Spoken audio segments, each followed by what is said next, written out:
Renars podcast. Yes, here we are, and Tony Lucken in the house. Stunt coordinator, stunt performer, actor, and dancer deep inside somewhere now. That was a little while ago, yeah. But that's where it all started. Listen, thank you so much for being here. Little fizz bump, thanks. So yeah, how are you today? I'm good, yeah. I'll be honest, I'm a little bit tired. It's been a big weekend with the kids. But, Yeah, you said you guys went to the Thorpe Park. we went to Thorpe Park yesterday. It was their 13th birthday, so it's been last few days been a bit manic. I was up in London the other day having meetings, which ended up being taking part in bars, and ended up being a long session that I don't really do anymore. It's the first time I've had that much to drink in a long time. I literally I'll have one drink and that's enough for me normally, but no. I don't even know how people drink anymore. I don't drink either. I just can't. Because next morning you're just like, it's like.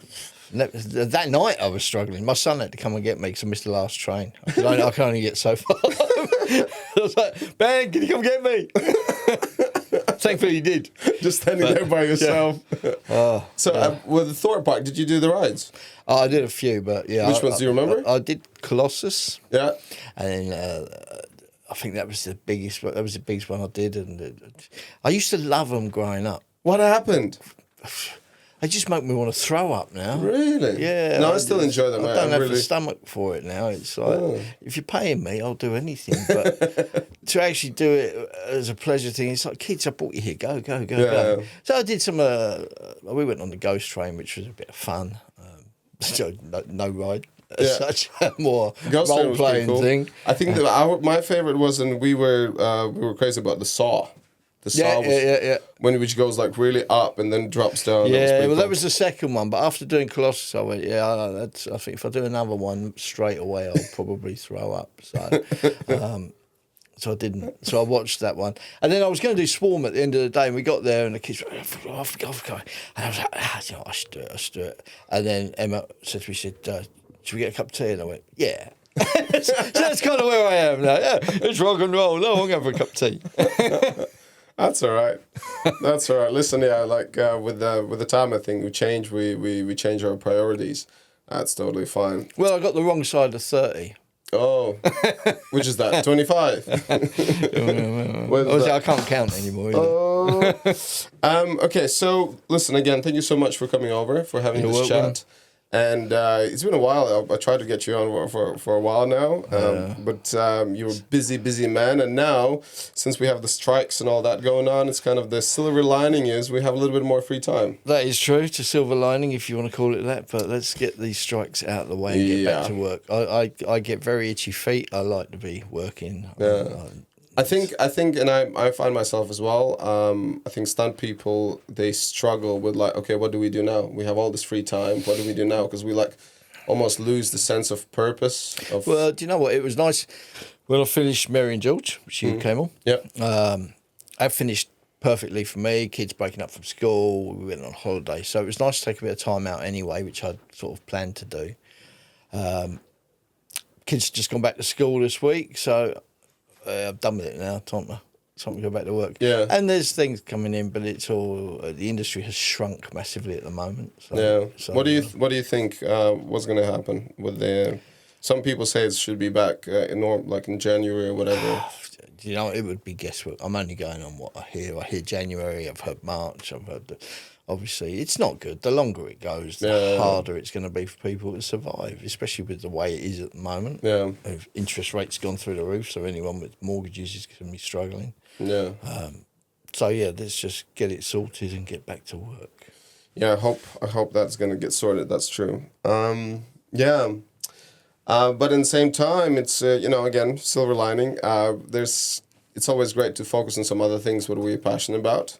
Like this podcast, for example, or do some other training. Yeah, I made it. Hey, and there's, you can see like a lot of stunt guys are finally going for like holidays and stuff and spending time with their families. But it's always been that way. You know, since I started 31 years ago, you only... I know, for someone who's only 30, that's pretty good. 31 years old. Wow. That's how old I was when I got on the British Stunt Register. There you go. 31. So when you only been doing it a year, yeah? Yeah, it's a long time ago now, isn't it? Wow. But we're lucky. We do something 99% of the time. I love what I do. Every now and again, it can be less pleasant. I tend to find now it's about who you work with, really. Yeah. Makes Always. such a massive difference. Huge, yeah. And I'm lucky enough that I work with people I like most of the time. Obviously, the rest of the production you don't create, but within the stunt side of it, I work with people I like, so that makes it pretty good. Yeah. But yeah, we do a job that we're lucky to do. All right, we create our own luck, and you have to train hard to get into this business. But I'm still enjoying it now, all these years later. I wouldn't do anything else, if not by choice anyway. So Yeah. No, that's really great. Listen, let's talk about from very beginning. So how it all started. So as after high school, or how you call it here, after A levels, Yeah. you went for, it was a drama school, wasn't it? not straight away. So let's go back in before that. Yeah. So Wait, like going back in time. are these sound effects just for me? Yeah, they're just for you. Yeah, You've chosen them specifically. especially this one. Yeah. Oh, there you go. Just for me. Perfect. So all my life, as far back as I can remember, I always wanted to be in films. Always wanted to be on TV, specifically films, I suppose. But as I grew up, films, TV, it was what I wanted to do. Started out wanting to act. I wrote to RADA when I was about 11, I think. You wrote to Rada. Yeah. What did you write? Dear Rada. Can I come to your school? Basically, something like that. I just can't remember. How did you find out that the Rada is the place? The industry was a lot smaller back then. Yeah. And knowing how to go about things was, I mean, my parents were quite normal parents. My dad was a painter and decorator. My mum was a legal secretary back then. So there was nothing involved with acting or performance whatsoever. So I don't know where that came from, but it's always been in me wanting to do it, not knowing how to do it. Was it some kind of movie? Do you remember anything inspired you? No, I mean, the whole RADA thing came from, that was kind of the school to go to. That was the preeminent school in the country. Right. So that's where I wrote to, and they actually did reply. I wish I had that letter now, but I don't. They did reply. They basically said, we don't tend to take anyone, well, we don't take anyone under the age of 18, and we like them to have some life skills, life experience as well. Right. You're looking kind of 21 really, and I was 11. So, Just or thereabouts. Almost there. So I was like, okay. So life carried on, and I ended up, I auditioned at kind of stage schools. Sylvia Young's, I think it was. Oh yeah, it's still alive, because I used to go to Sylvia Young. There you go. Well, they have a junior school, don't they? Yeah. So I got Sylvia Young's very got famous. I got accepted into there. But my mum at the time said, no, I want you to finish school and stay at school. So who knows what would have happened had I gone there? Maybe I'd have had a slightly different career path. But I wouldn't change it.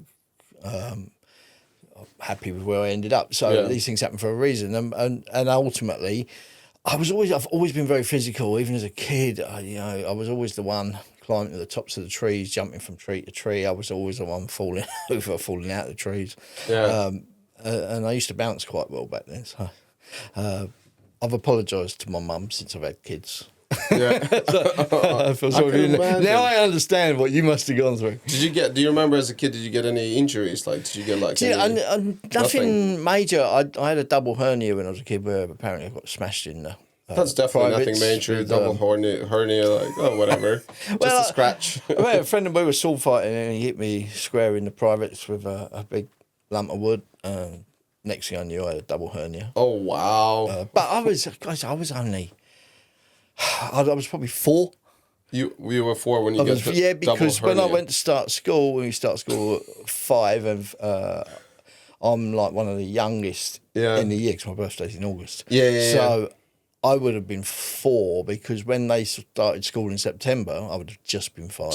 And I started late because I was having an operation. I was in hospital. So I don't really remember it now. Yeah. Did you have brothers, sisters? I have 2 sisters and 1 brother. Oh wow, it's a pretty big family. Pretty big family. Parents didn't have a TV. Yeah. Then you made your own stuff. Older brothers, sisters, or? I've got older sister, older brother, and a younger sister. Oh, so you're kind of in between there. Yeah, I was. Well, they call it middle child syndrome now. Exactly. I guess so. So they got a syndrome for everything. Can you be a middle? You're not really middle though. How do you call it? I'm not at either end, am I? Yeah. I'm in the middle. Part of that middle. Random. Yeah, but no, I don't hold with all that. I think it's very easy, like I said, to make excuses for this, make excuses for that, and don't get me wrong. I'm sure it's starting. I mean, I've got twins, and they are oldest in their year. Well, actually, they're not. I think it's one kid older, but they're born on 2nd of September. So 2 days earlier, if we managed to squeeze them out 2 days earlier, they'd have been in the year above. Oh, wow. So they're literally... That's interesting. Like the oldest in the year. So Max, my boy, could have probably gone in the year earlier. He'd have been fine. I think my daughter was right. Yeah. This was the year for her. I think she'd have struggled if she'd been in the year above. So it's all different. But you know what? As you go through, to begin with, I guess it is hard for kids, especially the young ones. It is very hard. But there comes a point where you'll kind of catch up. And that makes you as well. You know, if it doesn't break you, it make you. Well, yeah, and as long as it doesn't break. So in your twins, they're not identical twins? No, one's got a penis. Sorry, so these are not identical twins. One has a penis. One has a penis, one doesn't. One doesn't. But and I've got a 19-year-old as well. I don't even know. Is it possible that a boy and a girl can be identical twins? It's like looks very similar. No, they can't really because they're very different. They're not identical. No, they're two. If it's a boy and a girl, there'll be two different eggs. Yeah. Oh. So I blame her. It's like you had two eggs. I just fertilised what was there. So what? With the She's twins, the boss, by the way. I get into trouble for that. And with the twins, do you feel these similarities, and do they read each other's mind? No, any of that kind of stuff? none of that whatsoever. None of that. They are like completely opposite. Really? So she's quite blonde. He's quite dark. She's incredibly loud. He's very quiet. Really? He's very sporty. He's more sporty and determined. He plays football. He loves football. He lives for football. He's at that age where he wants to be a footballer, but genuinely wants to be a footballer.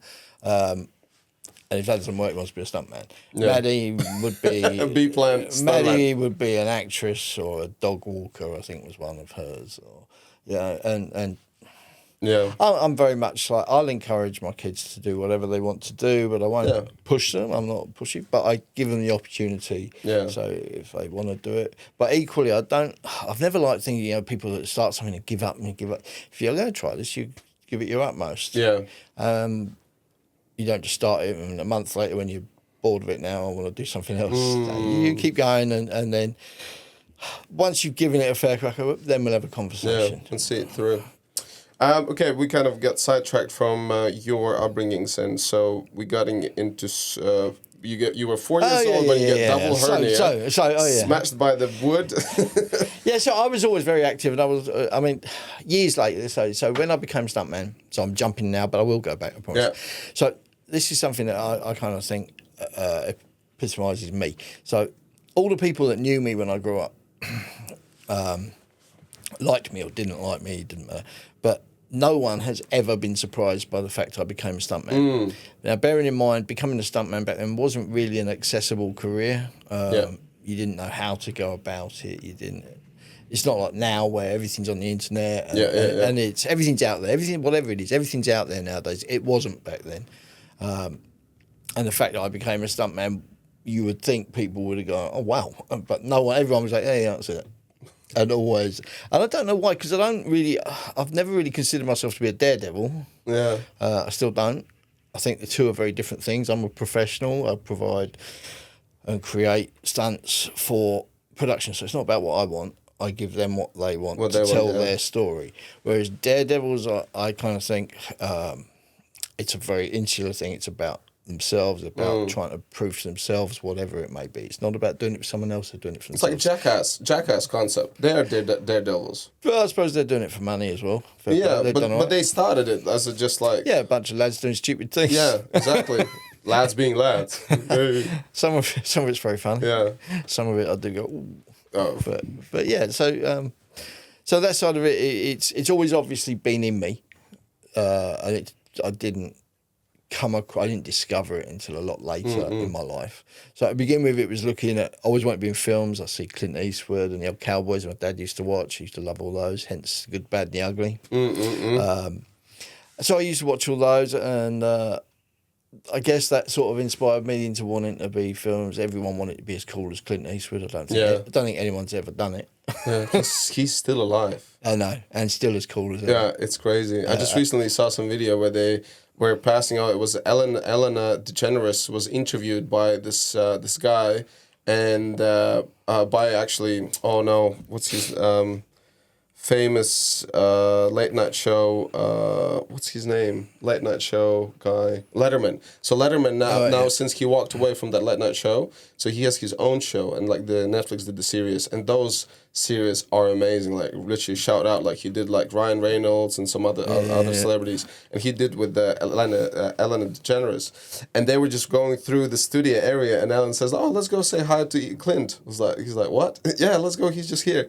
And they go in, and he's there, and they say hi to him, and it's like, wow, this is so surreal. Yeah, I've never been one that's starstruck by people. Very few actors or celebrities that I go, oh wow. Well, even then I don't. But Clint Eastwood would be one. Unfortunately, I've never met him. He's one I would love to meet, and everything I hear about him is good. So they say you shouldn't meet your heroes, but I don't know if he's a hero. He's someone I've always respected. I loved his films as a kid growing up, and he kind of inspired me. So, so he's good. But yeah, no, I kind of, who did I meet recently? God, he did a Ninja Warrior. Cammy, what's he? Ninja Warrior, what do you mean? He was the presenter on it. Oh. Chris Camara. Chris Camara, that's it. Okay. I bumped into him at an awards ceremony, which I don't ever go to, but I did. I got invited and I went. I bumped into him on the stairs. Now, he's nothing really to do with what we do, but you know, I like the fact that he just is himself, and he's funny, and he doesn't take life too seriously or himself too seriously. So I was on the stairs just going in with my partner, and I literally was right behind us. I turned around and I said, "Do you know what? Of all the people I work with," I said, "Can I just shake your hand? Because actually, I really kind of respect the way you just are you." I hate it when people put on this pretense of being this, that, and the other. So, and you know what it's like in this business. You meet all sorts of people, and most of them I don't even recognise half the time. Or if I do, it's like it's a job. It's their job. We do our job, and sometimes they're nice, sometimes they're not. So.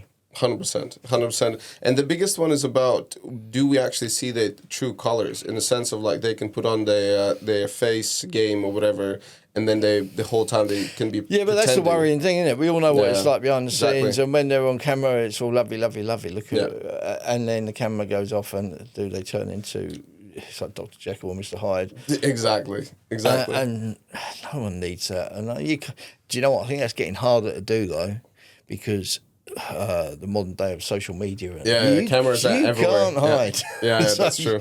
You are what you are, and there's you can't pretend to be something else unless you can pretend 24 hours a day. Yeah, and especially in stunt stuff, like when they need to do something what they're not very comfortable with, and then if they get nervous or whatever, then we will show their true colors. It's I've always kind of, because when I got into stunts, I wanted to perform.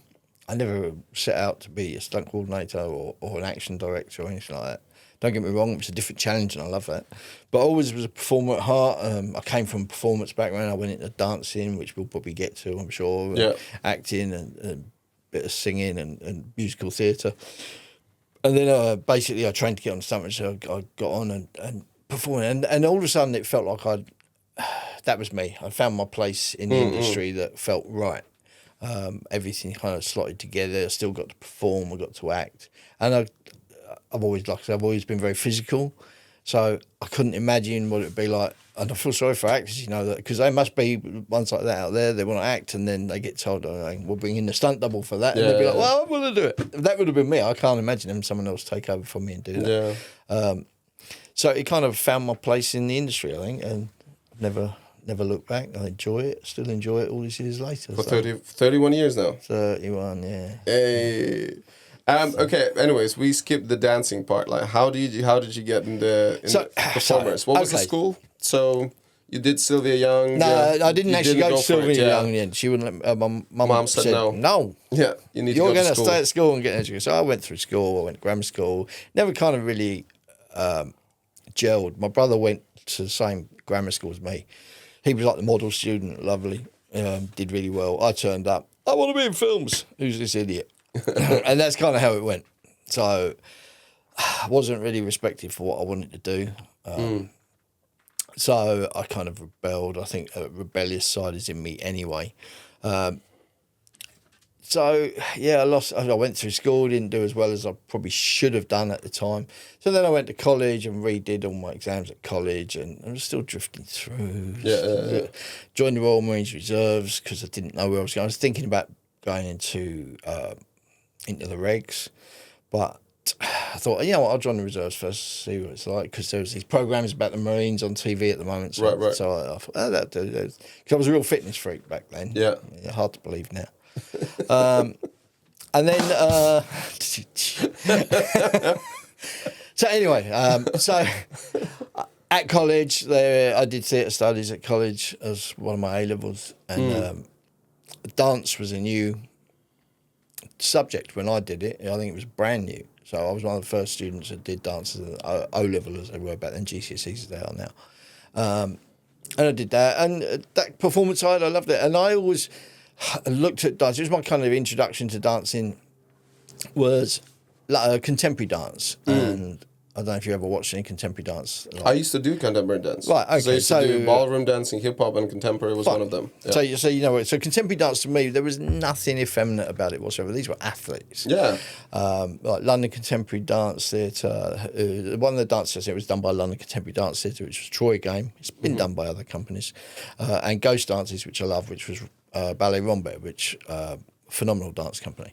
And I auditioned at Ballet Rombay School. And I auditioned at London Contemporary School. I didn't get into London Contemp, but I got offered a first reserve at Ballet Rombay, and then I got offered a place a long time ago. I'm glad I didn't go, to be honest, because I never wanted to be a dancer as such. I always wanted to be in films. But back then, it was like, I look back to like James Cagney. And actors of that era, they could all sing, they could all dance, they could all act. Yeah. You know, they could do all those things like tap dancing. Yeah, all those yeah, like yeah, they should pretty much should have them in their portfolio. So and everyone looks at it like, going back to James Cagney, they would look at him like the gangsters he playing the hard man, but a lot of stuff, if you just look a bit broader, and there's him as a showman, and you kind of go. So that's kind of how it was. It was encouraged, if you're going to go into this, have as many skills to your bow, strings to your bow as you can have. So that's why I started doing the dancing. And as a man that could dance and look masculine, I did okay, you know, and I got work. I believe you can dance. I'm not sure about the masculine side though. Well, you know, I got older and the dancing got worse and the masculinity fell away. So, hey, what can you say? I've gone my whole life, you know, I'm just trying to be me. Yeah. And I didn't know what that was. Yeah. Still don't sometimes. And that was, how old you were at that time? God, I don't know. I was about 20 when I went to Dorian Bird's, which was a dance school. Well, it was a performing arts school. So Right. it was advertised to me as doing acting, singing and dancing. It was predominantly a dance school. Right. Did do acting, and I did all my Lambda exams. And and they had a singing course, not singing. It was kind of, they had a music teacher there, and singing was a big part of it. I was never a natural singer. I had to work really hard at that. Yeah. I remember doing shows and going, I almost had to do it like it was maths. So that when the notes go up, I said, okay, they're going up, and then it comes down. And so I had to visualise it to begin with until I could find it. Obviously, it's like all things with practicing. It's so crazy because I had the same thing. I was really struggling. I was like very shitty baritone. Yeah. And like I used to sing in church choir, and they usually put me somewhere reeling behind. And sometimes. So anyway, and turn face the wall. Yeah, good. Turn his mic off. No, and sometimes, I'm not kidding you, our teacher, she would be like, just mime this one. That's how good I was. But it was basically a small town, lack of people, not enough singers, and then they got me in just for party, I guess. Yeah. Well, but yeah, singing, but it's like all skills, you know, it takes practice, and it takes, you can't just. You're very lucky if you just wake up one day and sing and Yeah. or play a musical instrument. It's all if it comes naturally to you, great. But majority of people, you got to work at it. Anything that's worth doing, you got to work at it, and that's the same with what we do. You can't. Gotcha. You don't. It's hard to do what we do, but you have to have a passion for it. But equally, you've got to put the time in. Right. And you've got to believe in yourself as well. As long as you don't believe. I call it the X Factor thing, where people think they can sing, but that's they the best really one. can't. No, because they also grow up in that cuddling culture where like their parents and the people around them, they say, "Yeah, you're amazing singer." That's one of the reasons. And if you see those, they go on the X Factor or whatever, Britain Got Talents, and in a behind the scenes or in the backstage, there's mom and dad who's like, "How dare you? My daughter, she's an amazing singer." Like, oh, what are we talking about here? And I kind of sit there and go, why would you put your child through that? It's just delirious. Sometimes it's hard to be honest with people, but honesty, why would you let them get all the way in front of national TV and humiliate them? It's, Go figure, man. They live in some it's good to different world. encourage, and it's good to let people chase their dreams. Yeah. A little bit of honesty sometimes, because you're not saying they can't do it, but you need to work at it a bit more. You need to work at it a little bit harder. Okay, so you then tried to do some dancing, and did you do any shows? Yeah, so I went to Birds for 3 years. Mm-hmm. Graduated from there. I went my first. Obviously, we did pantomimes and things at Christmas. We're during the holidays, so we did something. I did one up in Bury. I think I did one in Bury St Edmunds. I did one up Blackpool Way, I think. Do you still have some old videos? Do you know what? My dad was the one for videos, but it was a long time ago. I would love to find a video where you're dancing in tights on the pantomime. It's not going to happen. We just need to visualize. Not for me, guys. anyway. Just visualize, guys. Imagine Tony in his tights dancing on a pantomime. I was a Chinese policeman in one. You were a Chinese policeman. Played a Chinese policeman. I played buttons. I played an ugly sister. That was quite fun. Ugly sister, I can see that. Yeah. But not sure about Chinese policeman, though. Chinese policeman, it was good fun. I played a broker's man in one. They do all kind of things. I'm really curious. How did they make you look Chinese? Did they do like some makeup? It's not like it is now. It's makeup. Back in the days. And I still wouldn't have looked very Chinese at all. I'll have just had a policeman's outfit on and Right. Probably spoke with a silly voice. Can't even remember now. But that was just a role, wasn't it? It was a Chinese policeman. So that's what you put on your way, trunching around a bit. And, but what else did we do? I did a Care Bears show, so I dressed up as a big Care Bear, but I also played Professor Coldheart. I can see that. You could play a Care Bear now as well. No, I could play that, without the costume. It was good fun. So then, when I finished college, I went on ships. I did 6 months. I went to Jersey, Channel Islands, a place called Caesar's Palace, and I was my first season. Actually, I replaced the. There was a lead male dancer in the show, and I think it was 5 female dancers, and the male dancer that they had just been sacked. I think he'd fallen off the harbour wall drunk and been arrested. And so it was like, it's not a good look. Didn't promote quite what they wanted to promote. So he left the show, not by choice, but he left. So I auditioned and I got into that. That was my first job. So I left college slightly early to go and do this job and replace this guy. So I did the first summer season over there, and that was quite funny. So it was literally turned up, watched the show. I turned up, I rehearsed all day, watched the show that night, rehearsed all the next day, and then I was in. Wow. So, and bear in mind, I was the lead male dancer in the show, so I had to be in all these routines. It's not like you're in the crowd where you can follow everyone else. I was like, whoa! Jeez, that is insane. But that's the life of dancing. Is hard, man. It is tough. Those guys, I have the utmost respect. Whatever style or genre, it's a tough thing to do. But for stunts, it ultimately, and I'm being strictly honest here, it was the best training for stunts I've ever had, and it's the one that I've carried through, not just as a performer but also into coordinating as well. It has relevance the whole way through my career. And Totally it's good to agree. hear you agree. And I'm not the only one. There's others. 100%. And like for me, like I've been in working as a stunt performer for 8 years now. So a couple of jobs I actually got because of the dancing background. So I worked on the Rocket Man for Elton John they did the audition stunties who can dance, and so we went for dancing. And then we were 5 who got through, and all of us had like dancing backgrounds. And it's so some of the people who I know, one of the best stunt fighters, they come from dancing background. But this is where sometimes it can work and sometimes it doesn't. That's true. And this is, for me, the transition is, there's some fantastic dancers that will never make fighting look. You need to have that explosive quality. Exactly. You need to have that aggression, which as we know, not all dancers can have that. So if you've got that, then it transfers through. Because what we do, we don't get up and have real fights. Yeah. We get up and we learn choreographed routines. Right. For fight, and then the trick is to make it not look choreographed. But ultimately, when you're fighting actors, you've got to make sure they're safe. So they need to know what they're doing. To my mind, there are different opinions, but I've had conversations with directors as a coordinator where they've been, the way they've done it in the past was, one in particular is a very good friend. I get my mates to come down there and they just have a tear up and we put a cat, and I'm like, yeah, well, we won't be doing that. Yeah. Well, why not? I'm like, because, and here's my reasoning. Not that I don't have respect for these people, 100%. Yeah, I don't. That's not how I want to do it. But to make something look good, you've got to believe it. So at best, if you're fighting with your mates, and even if you're used to getting in a ring and boxing and whatever, you don't really want to kill each other. Mm-mm. And I want my fights on to look like people are trying to kill each other.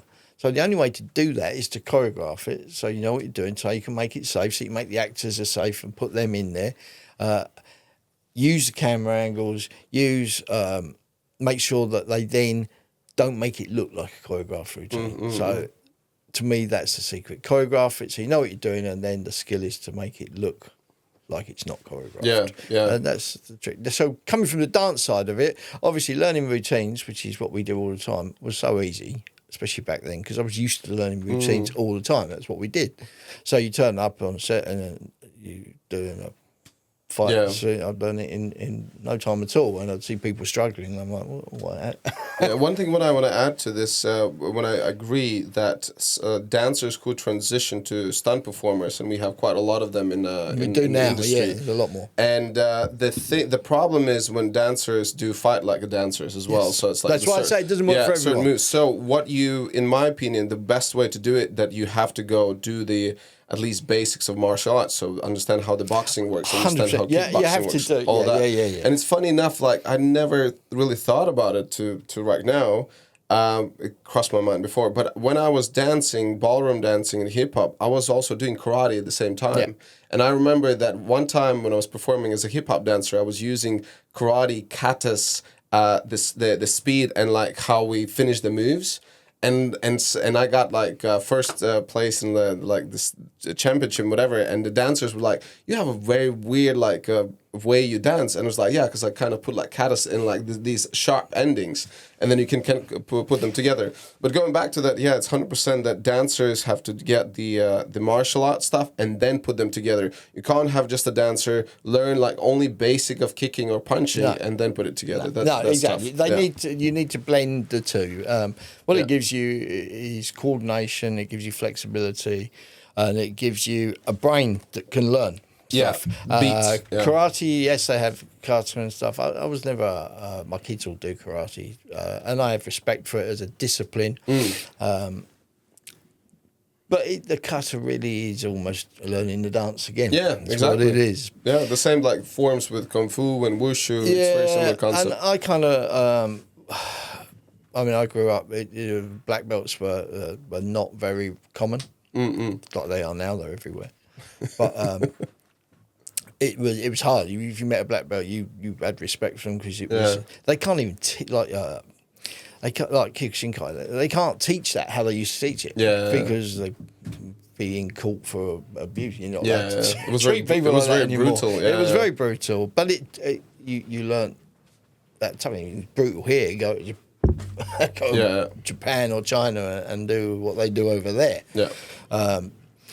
But I was the same as you. But I never kind of got into the much freer style. I ended up doing Jeet Kune Do, which I absolutely loved. Although it was called Siu Lung Tao at the time. But he's gone on and finally does call it Jeet Kune Do. He'd learnt from Danny Inosanto. He's now actually William Shatner's bodyguard. Really? Wait, who are you talking about now? This is a guy called John Carrigan. He's a friend that I used to train with years ago. I got in with him, and I did various different styles, but they were all quite free styles. But that was my favourite one, and I used to travel down to Tunbridge Wells, where he used to train, and Woking. Tunbridge Wells, and I think it was Woking. God, I can't remember. Doesn't matter. So long ago. Don't worry about it. So long ago. And I was living up in East London at the time, so it was... Yeah. So Wimbledon. There you go. Okay, so Wimbledon. that person was your coach, or that person was someone you were training? No, that's who I used to go training for. It was all word of mouth back then. So there was. I started off doing wushu Feng So in Chatham, in Kent. How long did you do that? I don't know, because I left home when I was 16. Went and stayed with my sister and brother-in-law. He's like a brother. I've known him all my life that I can remember. So I was like 10 probably when he turned up on the scene. And he introduced me to that. And that kind of was the start of me going into my appreciation of fighting and different styles. So I probably did that for a couple of years. I did ninjutsu for a while. And I was kind of trying to find what felt Different right. kind of stuff. Yeah, and then someone introduced me to John, and we used to travel down. And it was, like I say, it was a very free style, and my Jeet Kune Do would be different to your Jeet Kune Do. And I don't know, there's people far more qualified to talk about that than me. But that appreciation of it and that free flying style, whereas I find karate can be very rigid and... And Jeet Kune Do was what Bruce Lee designed. Yeah. And it's very interesting because actually one of the stunt guys who I had here and we talked about Jeet Kune Do, and he said there was no really places that they would teach it. So around your time, then there were places where they were teaching it. They were not teaching it either. No. So how did like I say, John Kerry, all his students were word of mouth, and most of them would go to him were black belts in other styles. And literally, I suppose it's a small world, and you somehow or other, I can't remember who introduced me to him. And so I used to travel from East London to Wimbledon or to Tunbridge Wells to do his classes. So, but was the motivation is because of Bruce Lee movies? No, it was not because of the Bruce. I loved Bruce Lee movies growing up. Yeah, definitely, and obviously that was a motivation. But it was more John watching him, training with him, seeing how good he was, and he looked like an accountant. He didn't look. You wasn't someone you walk past and go, "Well, I'm not messing with him." Quite the opposite. You look at him and go, "I'm gonna mess with you," and it'd be a really big mistake. And I'm sure there are people that have made that mistake. Gotcha. He doesn't look like he's not a fighter, not at all. And then he's someone I've always had respect for in that way. Very, very talented man. And what he brought to me was that understanding that fighting is not one way. Like karate is very regimented. Yeah. It's such a free style, and so my style of Jeet Kune Do, like I say, my style of Jeet Kune Do would be completely different to yours because we're different people and we have different things, different skills that we are good at. Don't get me, you train in all the different elements. But you create your style. And I know when I used to do door work as well with friends, I would end up there. I'd have a few things that I would learn and I would execute them extremely well. And so most people do martial arts, they have this huge array of stuff that they can do. I would hone it down to real world situations where what do I need in this situation? Because I'm not here to beat people up. I'm here to make people safe, take out the trouble and subdue people. So I worked on skills that worked, and I'd do the same thing over and over and over again. And it worked over and over and over again. So did you guys had sparring in Jeet Kune Do? Yes, 100%. And you'd have some weird and wonderful sparring as well. Whoa. So you would do like Wing Chun against boxing, and you'd put a big crash helmet on. Because Wing Chun obviously was very fast. And I'd love to go I never consider one style is better than another. It's a singer, not the song. It's the but I performer, also think it's about finding what's right for you, because what I found didn't work for me was this regimented. I tried.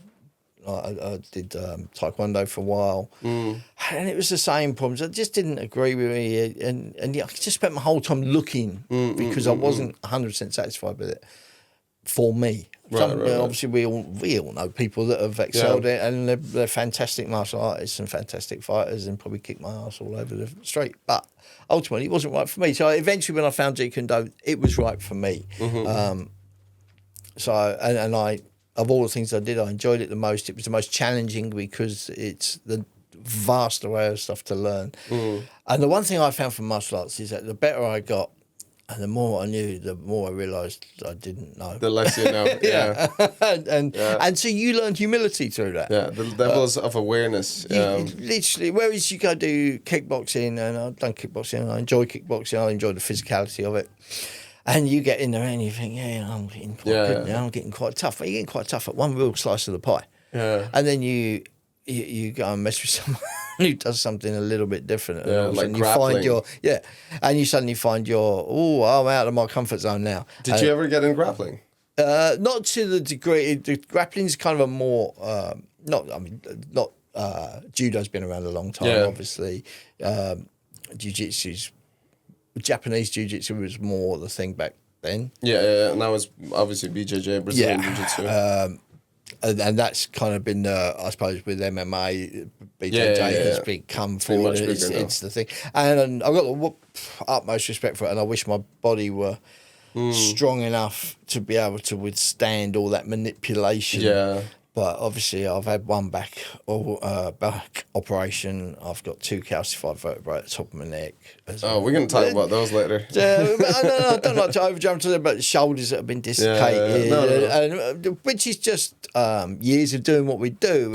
Even before I got into stunts and the injuries I've had through stunts, just being a professional dancer for all those years, it takes its toll. Anyone who's an athlete, you're working those margins where it's not fit. You're going beyond fit. It's not healthy. You're always working with injuries, and eventually it takes its toll. And Brazilian jiu-jitsu definitely takes toll. I tried that manipulation. It's a good thing what you mentioned about like the ego check, like how you think in one martial art you're so good or whatever. Like, so I've done karate, was the national team. I did taekwondo, did kickboxing, capoeira. I did judo. I got my brown belt in judo. In BJJ, they just smashed me like some white belt with a couple stripes or whatever, because they just knew the movements, obviously. I think it wasn't all focused about getting belts and things. Whereas now it's all about you turn up, I need to get a belt. It was more about just enjoying the martial art, enjoying the journey. And I think telling people, not just in martial arts, but people that want to be stunt performers, I enjoy the ride, because it's before you know it, you're looking back. And the best story I like about those who crave and strive for those belts, when I used to do karate, also when I used to do BJJ and judo, I would love kick ass to higher belts. And then I would like... But it becomes a target. Because 100%, as soon as you get that belt, you have a target in your back, because all the 100%. Lower belts going to try to prove that you don't deserve it. And the amount of times, I remember BJJ probably was the best one, I would submit blue belts, and then I was like, just joking, you sure that's the right belt on you? He's like, shut up. So I was a little bit different. So we did that, there was takedowns and stuff, but I think much of martial arts has been learned as a way of surviving on the streets, rather than as a sport. So a lot of things you learn you can't actually do as a sport. You can't start gouging people's eyes out and punching them in the throat. You end up arrested, and it's not a kind thing to do. But these were the sort of things that we learned. I remember my first ever kung fu class. He's very forward thinking for his time, but he just said, kick him in the bollocks as hard as you can. If that doesn't stop him, run away. And I've never forgotten that. I was like, because it's kind of, no one likes that. Well, yeah. But a lot of, so like I say, so it was always learnt as a So take them to the floor, do what you got to do. And Krav Maga's a little bit like that. It's approach. It was developed for Korean army, the Israeli army. Yeah, exactly. Israeli or Irani? I don't even know. No, it's Israeli army. Developed for the Israeli army, and so it's got to be something that's effective. Yeah. Something that can be not overly complicated. You can't take years to master this thing. Yeah. Something that's got to be learnable, be able to be learned in a short space of time by squaddies, basically. So it's got to be quick to learn, effective, and so it does what it says on the tin. Yeah. And that's why I have respect for it. I'm not done it to any massive degree, but my dealings with it have always been, it's one of the few martial arts I've done where it's going, you're not just fighting one-on-one, you're aware of what else is going on as well, and you take you down, you do what you do, and you get to get away. So many different scenarios as well. So many different scenarios. And we had that in ninjutsu, to be fair, but I stopped doing ninjutsu because at the time there was a lot of it seemed like there was a lot of people with mental health problems that seemed to do it. And I used to go all over the country to do it, to different seminars, because there were only 2 places in Europe that did it. There was a guy called Brian McCarthy who used to do it in Ireland, and there was a guy called Bo Monte who did it in Sweden. And I think the 2 factions that they've split anyway now. So to train with them, you had to go around different places to courses away to do it, and then you would get with people to train. So it wasn't like kids do not understand how lucky they are that in most towns you can find, if not one martial art, you can find a selection of martial arts to do. I totally can. Back then, it wasn't. Yeah. And unless you were lucky that you lived near somewhere, it was literally you would pay and you go off and you train with these people and you bring it back and you get together with like-minded people and practice till you go on the next course. So it's evolved massively. Yeah. Massively. And it's great. Being a dad as I am now, it's great that, like I say, we got a local karate club. The kids, like my eldest, has got his brown belt. He's unlucky in as much as he should have had his black belt by now.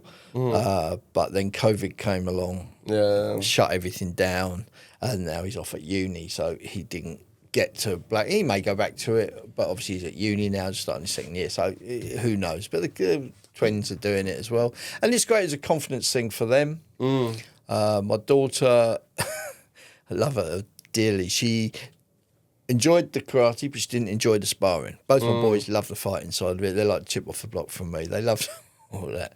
But my daughter's the opposite, and she said, "No, it hurts." So she don't want to do it.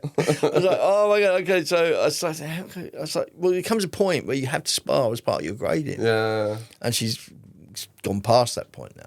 And you kind of like, how do I? I'm not going to force you to do it. If you don't want to do it, you don't have to do it. You know what I mean? It got to a point where it's like, do you want to stop? And as I said before, I don't let them stop unless we have a conversation. We were at that point where I was like, you know what, you've given it a go, and if it's really not for you, then fine, you don't have to do it anymore. That's a very interesting one, because I'm straight away thinking, if I would be in your shoes, how I would try to explain something, like give some analogies about the life so you can learn how it actually does feel when someone gets punched in the face, or how you punch someone else in the face. Like, what do you come with? Like, do you remember what was your conversation there? Well, mine was a real life learning process as opposed to a gym or dojo experience. My first ever fight was against, I actually fought back, that I remember, was against a guy who was 6'6" at like 14 or something. But you're 6'4", that's fine. Me, yeah, right. I've shrunk. I'm 5'11" now. I get shorter. I'm at that age. So hang on, I'm sure I was 6 foot once. I've lost an inch, but I've had part of my back gone. So kicking in the balls and running away didn't work. Well, it was one of those. And you know what? It's stupid. We were kids, and I knew he lived in the town. It was like, when you're kids and like your mates one week and then the next week you're falling out. It's one of those. Yeah. But he was a year below me as well, but he was like up there. And you go, oh, shit. And we were having a snowball fight. And then we were sort of chucking snowballs at each other, fine. And then he booted me. And I was like, don't do that. So, because then he kicked me again, I went, oh, shit. Well, you kick me again, mate, I'm going to hit you. You kick me again, mate, I'm going to hit you. Please don't kick me again. And he did. He kicked me again. And I'm like, you just backed yourself into a corner and you're like, shit. Yeah. What do I do next? Everyone's around. No, everyone's watching. no. Shit. So I just swung at him and I hit him as hard as I could. And he went down and he started crying. And I've never been so relieved in my life. If I met him now, he'd probably smash the hell out of me because he'd still be up there and I'd still be down there. But at the time, it opened my eyes to the fact that, because we're all scared to a degree as kids, some more so than others. But you were already doing some martial arts? So not at that age, nothing? no. Okay. No, I was kind of bullied as a kid going through school, probably because I never towed the line. I always walked my own path. Because you were wearing tights and tutus. Well, no, I wasn't at the time, but I was None of the time. I was the kid that was climbing the trees and I never really. So I had friends, but I was always the one. I never stick up for myself. We'd never mess about fights, and I was always quite strong and quite fit, and I seemed to win those. But when it came to real, I didn't really want to fight for real. I didn't want. These are my friends. Yeah. So. I mean, that era I grew up was quite a violent era in that way. I mean, we used to go to a mate's house and draw lots as to who we were going to fight. And it was like, oh, okay, Renars, it's me and you, mate, come on then.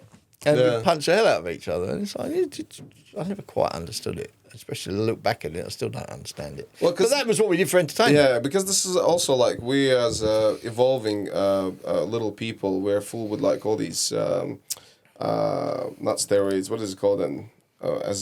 So you get estrogen for women and you have for men testosterone. Testosterone. Yeah. So you have all these hormones raging and stuff. And it's like kind of a DNA saying like, oh, I need to prove something. I need to fight for my territory. So what we could have had back then would have been like a boxing club, somewhere to go and channel all that and learn. But we didn't have that. So we used to go to my mate's garden. His parents owned a pub and their garden was on 3 levels. We used to go and literally just didn't wear gloves, nothing. We just used to draw lots and. Oh, I'm fighting you. So, and one of my friend of mine, he had 2 teeth knocked out and 1 cracked in one fight. So this was proper, full on. It's just a curiosity how it would feel and what like we need to do that. I like how we sidetrack so easy. Yeah, sure. We talked about your daughter. I forgot what we were even talking about. What am I here? Where am I? I was at Thorpe Park and now I'm here. Not again, Tony. So your daughter and she was like, oh, it hurts. And so yeah. So I gave her that opportunity. I said, which my kids do that I don't do very easily. So I said, if this isn't for you, fair enough. You've given it a good go. We're at that point now where you have to advance any further. You have to spar. So I gave her the opportunity, and she said no, she didn't want to. She wanted to carry on. So we started trying to put protective stuff on her. So for the girls, they have a special, like a plastic kind of protection thing. I went on Amazon and I went on the Blitz. And I remember in karate we had for girls, like there was a special protection thing. So we started down that road and then she was the only one wearing it, so she didn't really want to wear it.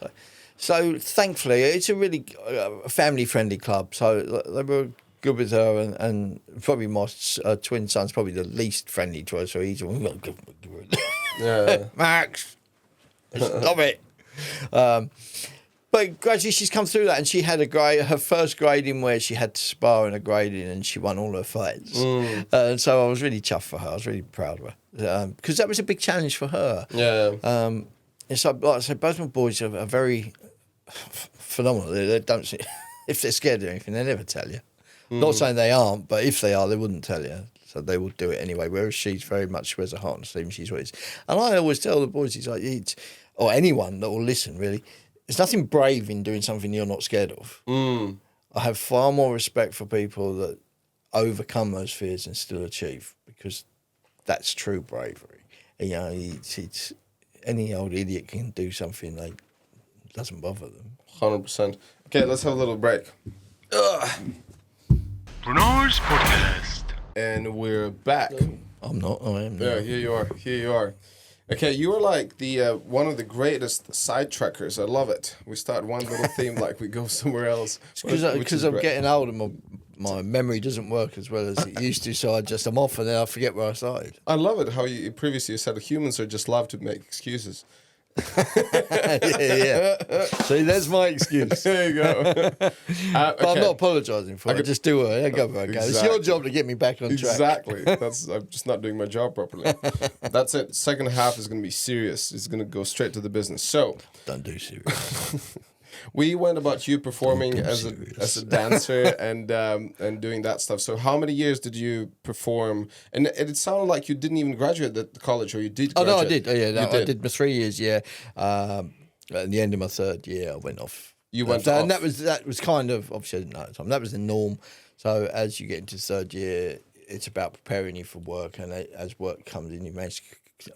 It was kind of tricky as I diversify off. Right, Yeah. So back then, you couldn't work without an equity card. Oh, okay. And you couldn't get an equity card without work. Right. So getting this equity card was a major deal. Same as when I got on the stunt register. Getting the equity card was the hardest thing.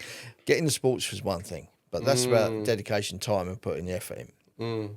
And the money and everything to pay for it and all that. And for those who don't know, equity, it's like... British Actors it was Equity the Union. Yeah. Yeah, from very... So you had to belong to work, you had to belong to this union. Not anymore, but Maggie Thatcher did away with all that. But back then you had to belong to the Equity Union, or you couldn't work. Yeah. And you couldn't work without... So you had to get... It was kind of catch-22 situation. Right. So going to college now, I mean, to give you an idea, anyone that goes to this college now gets an equity card just Straight for being away. at the college. Yeah. So we had to go to college, and then we had to try and get work, and there was certain jobs where you could get an equity card through doing it that were open, but Right. to give an equity card. So they would give you the contract, which would then allow you to get a provisional equity card. Right. Then you'd have to get enough weeks' work, professional work, to then make that a full equity card. So it was no easy thing to do. Hence, Right. you hear the stories of people being stripping to get their equity card or whatever. So they had to get a performance contract. They had to get proper equity contracts to be able to work, and that was the hardest thing to do back then.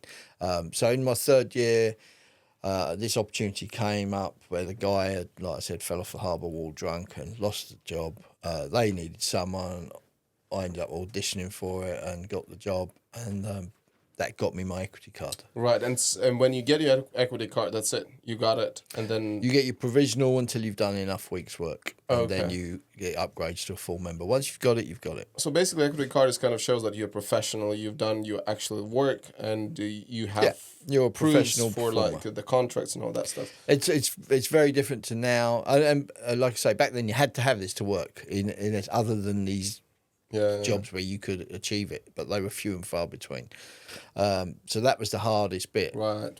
And that was the hardest thing in getting onto the stunt register, was getting these contracts. So you'd hear like pantomimes, you could get these contracts. So a lot of guys would come in through Acromaniacs and that type of thing. So they managed to get their equity contract that way. So that was the hardest part.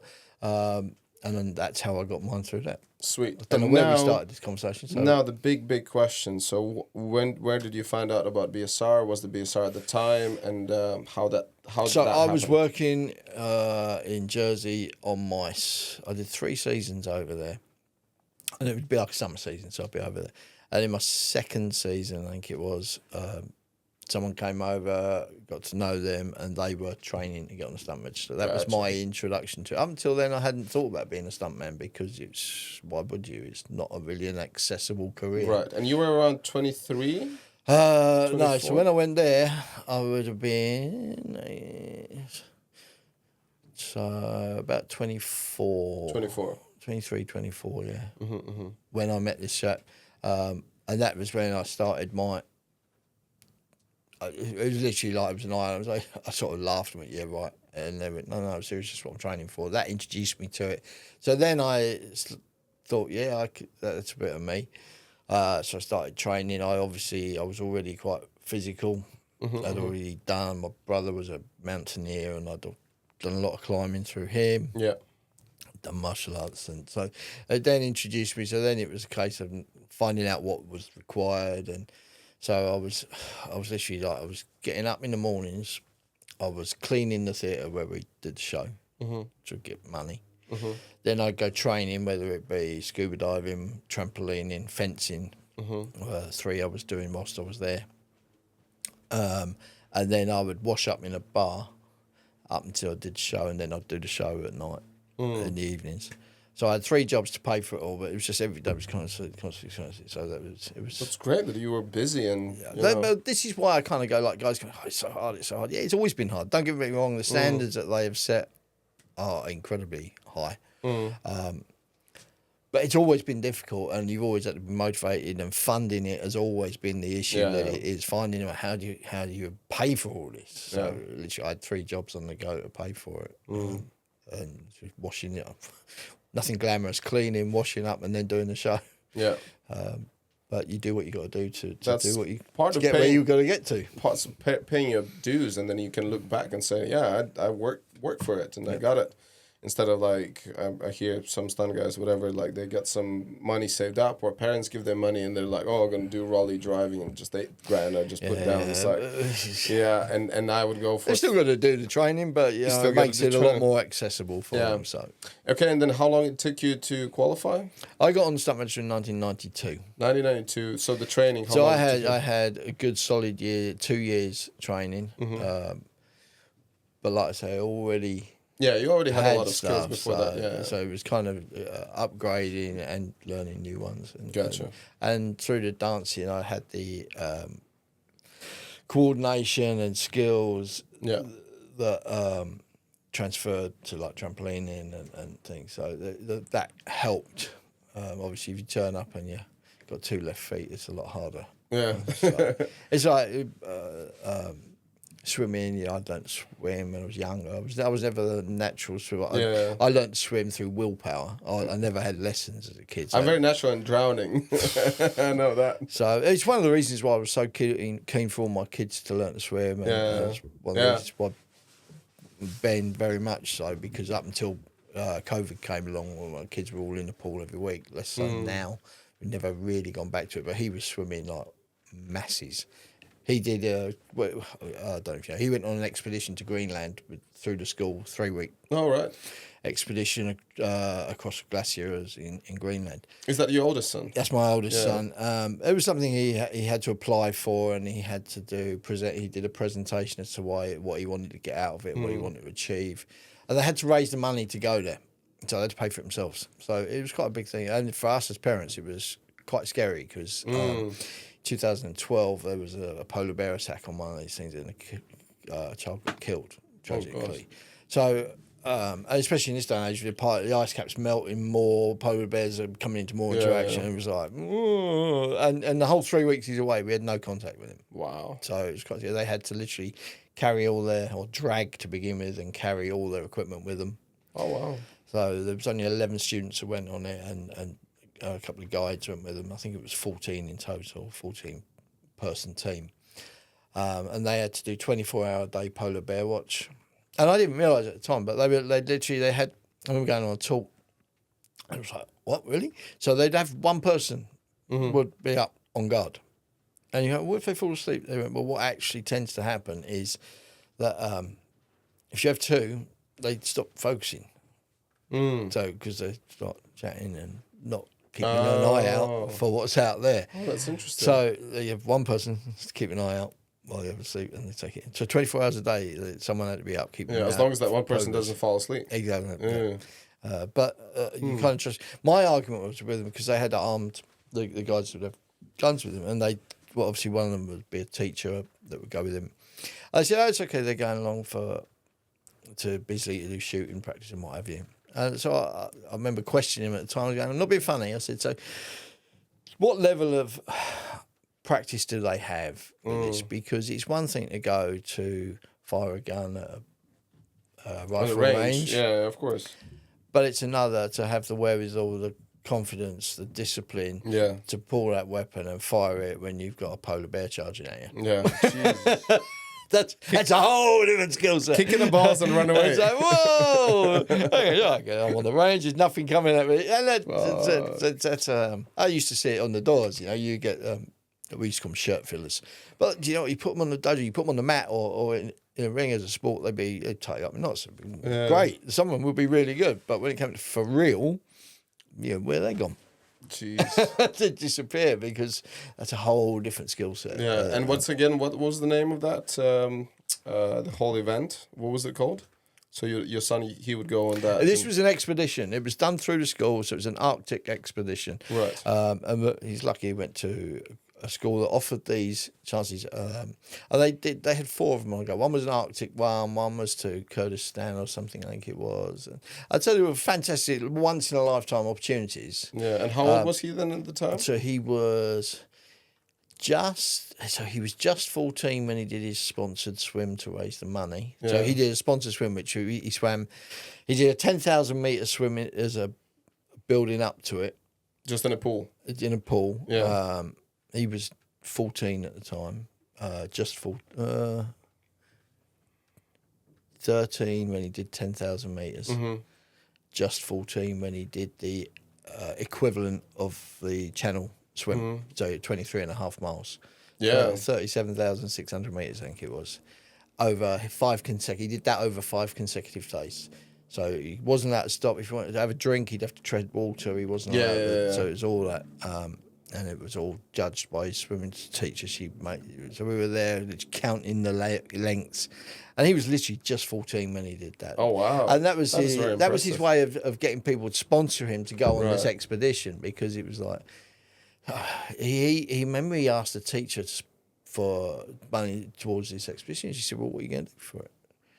Why am I going to give you money? You want to go on this expedition. Why am I going to give you money to go? What are you going to get from it? What are you going to put into it? Yeah. So it was like... That's interesting. So we were like, look, you need to do something that's going to make people go, really? Wow, that's for such a young kid, that's quite a tough thing to do. And so, it was a long 5 days, but he did it. And that's very impressive. I just did a podcast with Adam Walker. So he's basically done 7 ocean swims in the wild waters. And the first one was English Channel. Yeah. So he did the English Channel. And then afterwards he did all the other ones to kind of qualify, because it's a big deal. And some of the stories, like one of the craziest, when he swam in Hawaii from one island to another island. And it's also like about 30 miles swim, just ridiculous distance. Yeah. And he got stung by the man of war. So this like a crazy jellyfish, which basically can kill you. And he his stomach got stung, and he still swam another like 10 hours or something like that. Just ridiculous stuff. But that is very interesting. And also like, it's so great that kids in that age can be given those opportunities. You know, it's like... Well, I mean, at one point we toyed with the channel, but it's such a busy shipping lane, the English Channel. And you got to have boat support. So you were thinking about... Well, I don't think he ever was. I sort of toyed with the idea, and he's too young for that. But we wanted to make it challenging, but at the same time, he's my son. I don't want to die doing this. I think swimming pool is perfect. And it was. It was having... In some ways, it's harder. Not obviously, you don't have the tidal flow that you have in the real... I think the biggest is the temperature as well. And just the boredom. Oh, yeah. Monotonous. Nothing. You're in a pool going up and down and up and down and up and down. That's... Exactly. Look at how nicely we got sidetracked. You're just so good at it. So back in you becoming a stuntman. When did that happen? Yeah, 31 years ago. Yeah. So I got on in 1992. Yeah. I got all my skills, applied, got accepted on, and it was Tim Johnson, I think it was. It was that time when he left. So normally what happens when you join Stunt Register, you get invited up to Equity, or what, I don't know what like a meeting, And you go up for a meeting. Yeah, I didn't get that. I didn't get invited up because Tim Johnson left and someone else came in, and I just got a letter saying, congratulations, you have been accepted on the... So I had to submit everything. Yeah. Congratulations, you've been accepted on the Stunt Register. And this is kind of... You're not allowed to do this, you're not allowed to do that, you can't do this, and you can't work until such and such. Yeah. Okay. That's it. And that's it. You are now a professional stuntman. And I remember thinking, and it's kind of one of the things I've always had issue with. You're now a professional stuntman. And I was like, I'm not being funny. I don't feel like a professional stuntman. I feel like I'm a pretty accomplished all-round athlete. Yeah. Through obviously what we have to do. But actually doing our job of being a stuntman, no one's ever really spoken to me about that. And I looked for places to learn it, it just didn't exist. And I've always thought that was something that needed to be addressed. It's like, it was all about on the job training, which there is has its merits, but also has huge holes. And I've always thought that with everything, and especially in this day and age, there should be a way for kids learning to come up to learn what we need to do. So they're not. My first high fall was on camera. My first car knockdown was on camera. My first stair fall was on camera. It's with all the added pressure that brings in itself. It's like, well, or you're off trying to work out how to do it yourself because no one's. Yeah. And then that's kind of how it always was. It's like no one told you how to do anything. You just had to work it out, and you go into work for these people, and you just trust that either they would help you or that you could. Yeah, well, sometimes they just say, "Well, you get on with it." Nowadays, it's much better. There's so many opportunities to learn these skills, and that's a good thing. And it's because a lot of the skills are fantastic, and like I say, it was the same back then. You come in and it creates good athletes because you can't help it by achieving that. It's hard work. So you come in, but learning what we actually do it is more open now, and that's a good thing. And people are. Or I hope they are more inclined to help, and there are more courses up and coming. And, and that can only make for better performers. Yeah, because because that's my other bugbear really, especially as a coordinator coming through, is stunt performer is not all about the stunt. It's about the performance, and the performance has to be right and appropriate for the scene that you're in. So, because it's not all about suddenly I'm on fire. You might have the whole scene before that where you stood in a bar before someone chucks a Molotov cocktail through the window. And you got to blend into that scene without standing out like a sore thumb where everyone's going, what's that clown doing there? He looks like a right fish out of water. And so it's getting people to understand that it's not all about macho bravado, falling off the roof, like setting yourself on fire or having a punch up in the street. Lots of little things, and a lot of them are that performance element, the acting, the looking like you belong there. Yeah, and when you got on, like as far as I hear from like older generation stunt performers, stunt coordinators, that at the beginning that there was not much work going on. No, like, do you remember your first 5-10 years? How was like work wise? I've always been to begin with. There was nothing. It's just literally, I got that letter. It's like you're a professional stuntman. There's not much work. You can't work until this particular date. They'll give you a date, so you get on, but you can't work till then. I've never quite understood that. There you go. So I'm not really on yet. What was it? Oh, that's interesting. and the whole list what was the reasoning why you're not allowed to work? Because I don't know.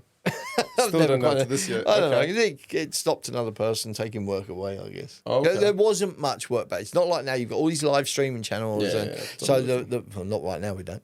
But the last however long, the business has got busier and busier and busier, and that's great.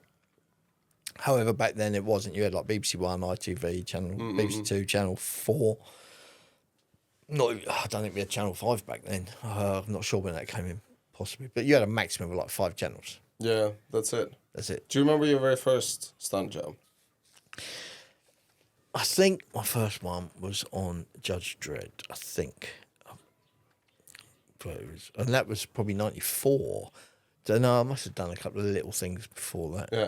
Yeah. But you were doing you do a couple of days a year if you were lucky to begin with. But I was one.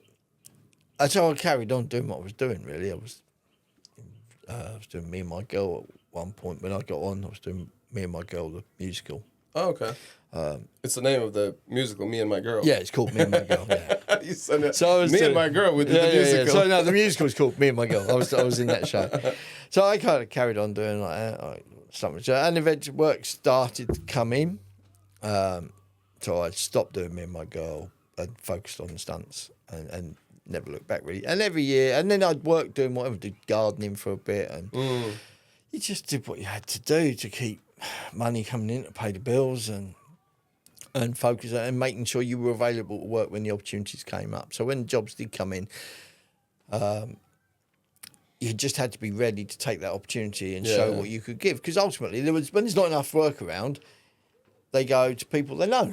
I'm going to use you because I know you and I've used you. I'm not going to use him because I don't know what he can or can't do. And if he messes it up, it makes me look an idiot. Right. There's always been that fear factor of getting in people that you don't know. Yeah. And there still is. The only difference now is there's more opportunities to prove yourself and show what you can and can't do. So that helps. But back then, it literally was like you didn't get a job unless everybody else had turned it down, or because they couldn't do it, or someone's gone, yeah, no, he's really good, use them. Or you have like a specific, very specific looks or something like. No, that was less important back then. That was less important. Another thing, yeah. Like now, obviously, you've got this whole political correctness where you have to have women doubling women, men doubling men, black men doubling black men, and that's all great. How many times did you double a woman? I doubled a black pregnant lady on the show. And I sat in makeup next to her, and I looked at her, and she got me dress on. When was that? And she looked at me, and I sat there, and I went, trust me, you look a lot better in this than I do. Because again, it all sounds really bad, and it kind of is in an ideal world. But we don't work in the realms of if things go wrong in what we do, people can get hurt. Yeah. So first and foremost, and this is the way I've always tried to work as a coordinator when I'm bringing people in, got to be able to do the job. That's the most important thing. Yeah. Sometimes I swear to God, I don't think it is, but in my head, it's always they must be able to do the job first and foremost, and then you're looking for the most appropriate double for that. Because that's the other thing. We all know it is going in the right direction and fantastic. We need more performers. And I know people always look at me like, no, it's not enough work. But you do, because we need that diversity. Yeah. We don't have that diversity. And when you throw in specialist skills like riding a motorbike, riding a horse, or scuba diving or whatever, but those are two, riding a bike and riding a horse are two that are quite commonly needed. And not enough people have those skills. So it's great when you go, yeah, but we got this person. Yeah, but they can only do one job at a time. So if they're not available, you then go, oh, where do I go next? And that's what's been hard. And that's improving, but we still need that diversity even more. And right across the board, not just, we just need more and more diversity and more skill diversity. Because as you said before, driving skill is an expensive one to do. So it's not. So people that are struggling with finances, you're going to choose something that's less expensive, and that's understandable. Yeah. But actually, in real world, getting you work and being good, I tell every manager, go and do it. Go and do the driving. If you can do that driving skill, do it, because you'll earn that money back down the line. So I don't know where we started on this. Don't worry about it. I'm going to go back to, do you remember how many years being in the industry as a stunt performer, you realized, okay, so now I can be a professional stunt performer only, and I don't need to worry about doing other jobs? It kind of, I remember where we were now. So I started working. Every year I got a little busier. Yeah. And then, like I say, you get an opportunity to do something. And I was quite lucky. There was a few films going, and I started jobbing around on TV. And so TV doesn't employ you unless they've got something for you to do. So you don't get those big core teams where you sit around moving mats, cleaning mats, and not actually doing much. So you get called because there's a job to do. Yeah. So I actually got to do some good stunts, and they were really varied and a real variety of stunts as well. So I was doing high falls, I was doing car crashes, I was doing I did fall off a ship into the North Sea. So there was lots of different stuff that was challenging in its own way, and taking those opportunities, doing a good job. I did stair fall. I think my first stair fall was an oil rig at night with about 120-foot drop over the side into the North Sea. That's my first ever stair fall. Wow. And my motivational speech was, do me a favour, don't twist and go over the edge, because it's a nightmare filling out the paperwork when a stuntman dies. Oh my God. I've never quite forgotten that speech, because I was like, really? The only concern they had was about the paperwork, not about you. I don't know how much of that was bravado, how much of it was, you don't need it. Do you remember when you, as I said... and when it started, I don't know, kind of gradually got busier and busier as years went by. For a long time, I was always trying to supplement. So when you're not working, you're training, or you're working, doing whatever. So I was doing door work. You were a doorman? I did door work for a while. I was doing gardening. You just did whatever you could get. Anything that allowed you really... To be flexible as well. To be as flexible as possible. So a job came in. I've never said no to a job. It was like, a job came in, you made it work. somehow or other you got out whatever your other commitments were. So that was always the hardest thing. It's like, because you got to keep finances coming in on a regular basis. You got to keep your training going, and you got to keep yourself available. So as the years went by, more and more work came in, but you'd still get huge times where there was nothing. And then, I don't know, I suppose it really got... I couldn't tell you. It went from being nothing to crazy to just coming up and getting busier and busier and busier and busier. And then eventually... the way I looked at it every year was, I'm doing better than the year before. Because then I'm going in the right direction. And that's how it worked for me. Then COVID happened. And then, well, that was a bit later. That was very different. Once we got to COVID, there came a point, well, I suppose then it came a point when performing, and I started covering for people, coordinating on jobs. Or I started helping them out on jobs, and then they put me into cover for them. And then, so I started doing that, and then you get calls to come out. And so the coordinating started to happen. And then that, so it was all performing and local, and then that started to happen. Whereas now I'm like that. So it's nearly all coordinating now. Very few people phone me to perform anymore, which is a shame. It does happen now and again. I've had jobs like Enola Holmes with Jimmy O.D. I was just about to say, like, it was so lucky. So me and Tony, we worked on the Enola Holmes too. And Tony was playing this amazing character. Just like, it was literally written for you. Oh, it was good fun. You know, when Quentin Tarantino, he says he writes for like Samuel Lee Jackson parts and stuff. I think whoever was writing Enola Holmes too, he wrote that, or she wrote this character for you. You were this prison guard, like the boss. Policeman, Sergeant Beeston. Sergeant Beeston. But it was very interesting because I was playing character who is the prison guard, right? Yeah, that's right. So how did... I am a prison guard, but I'm not a policeman. But you are the boss of the policeman. And how did we work? It's so weird, because I didn't write the script. Because it started. I don't know if you know how this worked. I was doing Matilda. I was stunt coordinator on Matilda. Oh, Matilda, the big stunts. Yeah, they're like massive, huge. But you know what? It was a fun job to do, but it was also quite hard. And at the end of it, I wanted a break. Yeah. And I bumped into Jimmy at Shepton. Yeah. And he just said to me, he said, do you fancy playing a part? Because he knows I come from a performance background anyway. So I was like, yeah. First of all, he asked me when I finished, and he said, do you want to play his part?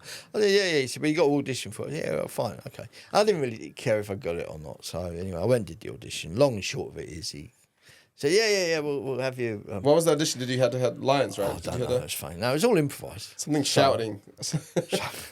He got there. Chasing someone. No, he wanted. It's oh, can you fight? Yeah. He said, can you do any sword work? I said, yeah, I'll do sword work.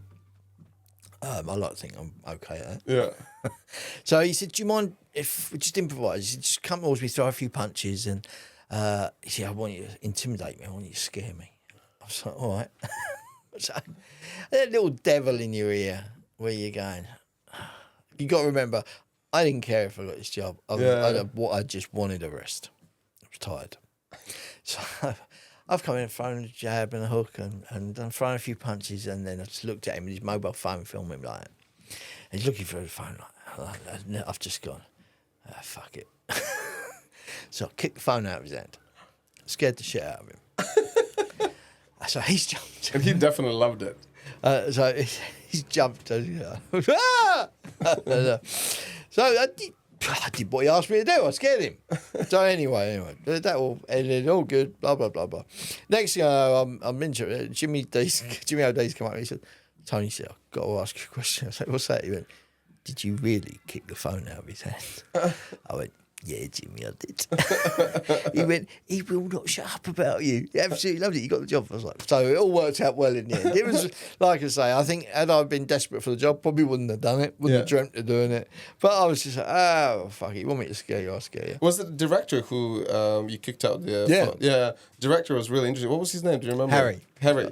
I remember because my bit as well, so they asked me to do a little bit of acting, and my acting was like, I'm just at the prison, and waiting when all these women come out. So it's a Victorian times women prison, basically. And as they walk out, director says, like, Renars, what I want from you is just show me like a really creepy face. And I'm like, that's your normal face. And I was like this, that works. And then also, I didn't know who's the actress who's going to be playing Enola Holmes. So I didn't see the first one. And the actress is going to be coming over, and she's like, and then I turn around, and it's Millie Bobby Brown, and I was a huge fan of the Stranger Things, and I was oh, and I did the creepy face for her, and she's like, yeah, that looks pretty cool. So there's literally a scene where I'm just standing there, and they're coming out with me, my creepy face. But yeah, director was really cool. So we had a scene with her. Well, chasing up a drain pipe right at the beginning of the film. And I got forward, she kicks me in, and the drain pipe falls back, and I fall off the drain pipe. So that was really funny. So the first time we rehearsed it, so she kicks me in the head. And she's like, oh, I'm really sorry. She kicked me in the head every single time. She punched us first time, and it was like, because I was like, yeah, it's fine, don't worry about it. It was just, all right, fine, bang. Oh. This guy's all right. Thanks, Billy. Oh, God. But I really enjoyed working with you on that, but it was such a, with Shane as well, such a really cool team. Yeah, no, it was one of my favourite jobs of the year, because it was just, for me, it was no stress. It was just an opportunity to go back to doing what I got into the business for, performing and just doing stunts, acting, and none of the responsibility of what you have as a coordinator or action director. I remember you kept saying that. You just kept saying, you're like, I'm just chilling. And Jimmy O.D., shout out to Jimmy. Great. Really easy to work with. Such a cool dude. Yeah, absolutely. One thing what I really remember was I thought you said you haven't performed about 10 years or something like that. I haven't, not to that degree. Not to that degree. I might do the odd day here and there on something. And then all of a sudden, this one, I remember we did the, from Explosion, we do the jerkbacks. And you had the handcuffs behind your back, and you said, "No, I need to keep my hands like this." And then the first jerk back, you landed on your arm, pretty bad. Well, I basically ended up my elbow going inside, and it was because trying to keep it there as long as possible, so it looks like I'm still handcuffed. Because initially I was like, "I'll just do it," and I thought, "I'm just going to dislocate my shoulder." It's just no way that wasn't going to happen. So I was like, "All right, let me just hold the cuffs." Yeah. So I come out and try. Unfortunately, I left it a bit late to bring my arm out. So as I came round on it, my elbow just got pushed in, ribs here, and that kind of hurt. And then the next day, you got punched in the face. I had a tough couple of days. And then punched in the face. So he's bleeding. The actress literally, and you know when you get punched, it's like you get punched in the face, face. It's all part of it. She hit nothing but my nose. Literally, big right hook, bang on the nose. Off, gone down, blood everywhere. And it was fine. But what made me laugh, and it did make me, because I was like, it's fine. Yeah, just but the actress, she was so... She spent the day moaning about her hand was hurting. All right. And she was lovely. She was really, but she did make me funny because she literally came around my hand. That's so funny. And then day after, I got stung by the bloody wasp up inside my helmet. Back of me. I was like, and it was just what have I done? I was thinking what's but it was still my favourite job because it was. It was so much fun. They did put our that chase scene for Taurus Award. Yes. Don't think we won it, but that chasing scene was really cool. Also the way it was filmed, it was very, very fun. Yeah, it was good fun. It was good fun. Yeah, it was good fun. It was all, like I say, I really enjoyed that because it was just getting hurt. That's part of the game. Don't mind that. It's just that opportunity to just perform and have fun and be with like-minded people. And for me, it's nice. I enjoyed doing that and working with other stunt performers and up-and-coming performers because as a performer, they talk to you like a performer. Sometimes they come in to work with you as a coordinator. They don't open up as much. It's nice to see what they're like when you're in the rehearsal room and how they are and how they feel. So for me, it's good to see how people are because I'm going to want to use people down the line on other jobs. So it's good to see that. And I've always been, I like team players. I don't like people that are just out to make themselves look great and make a cup of tea for you when you come in, but don't do anything when you're not. It's like I'm not into all that. I make my own tea. I'm not fussed about that. I want you to be a part of a team, and I like to work with people that you can rely on those odd occasions. That if shit hits fan, you want to know they're there for you. They're not looking around to see if someone important's about to impress. So it's all about a team ethic. And I promote, like I've always said to you, you know I have. It's like no one works for me. You work with me. It's a team. We do this together to get the best. 100%. And I think the industry's going more that way now. So which can only be a good thing. Yeah, it's a great work ethic, and 100%. I agree. And I remember how we met for the first time. The first time we met on that TV series, Giri Haji, yeah. I enjoyed that show. Yeah, that was fun. And I remember it was so funny because we had the staircase shootout, and we running stunt guys running one by one up, like all of us together, and get killed one by one. And that was the single shot moment, wasn't it? When you were climbing through the windows, and we had a big gun battle through the warehouse, and then ended up with Al Holland getting kicked out the window. Was that one? Oh, I know you might have been in the bit before that. You in the restaurant, the Russian guys. Yeah. You know, I know. Yeah, but they came in the back doors up. Oh, well, that was prior to the bit I was just saying. Yeah. No, it was all part of the same sequence. Yeah. But yeah, no, that was good fun. Then from that, it went into this. They had the big gun battle in the restaurant and they end up legging it and chasing after them, and then they chased them across the roof. And then this moment came as you cut them climbing in a window. So you got all these guys climbing in the window, and our lead actor climbing in, and we did this whole sequence as a single shot. So I remember when we rehearsed it. Obviously, these are the moments where you're like, you've got to choreograph it, you've got to choreograph camera, you've got to choreograph everything. So it was a great opportunity for me to literally create and direct a nice sequence. And it was. You were a stunt coordinator, or you were a second unit director? I was stunt coordinator, but like I say, people go, "Do you direct?" You direct all the time. Yeah. Oh, I do, and because I don't see them as mutually exclusive. Yeah. And that sequence, when it's a single shot, you have no choice unless someone's standing there saying to direct the whole thing, because or we sit here and don't do anything because I've got to direct the action, but I've got to direct where the camera goes because I've got to choreograph the action to work for the camera as the camera goes through the sequence. So yeah, no, it was good fun. It was good fun, and one of the reasons why I remember very well is because on that staircase, I remember upstairs it was Neil Chapelov. And he still, for whatever reason, he still refers to me as Ray, not Renars. Because when I moved to... Well, you got your own back. You called him Neil Chapelhoff instead of Chapel House. So hey, I got him back. Did you switch your sound effect, eh? Oh, thank you very much. But anyways, so... Because I could hear upstairs, you were saying, who is downstairs there? And Neil was like, oh, it's Ray. And you were like, who the fuck is Ray?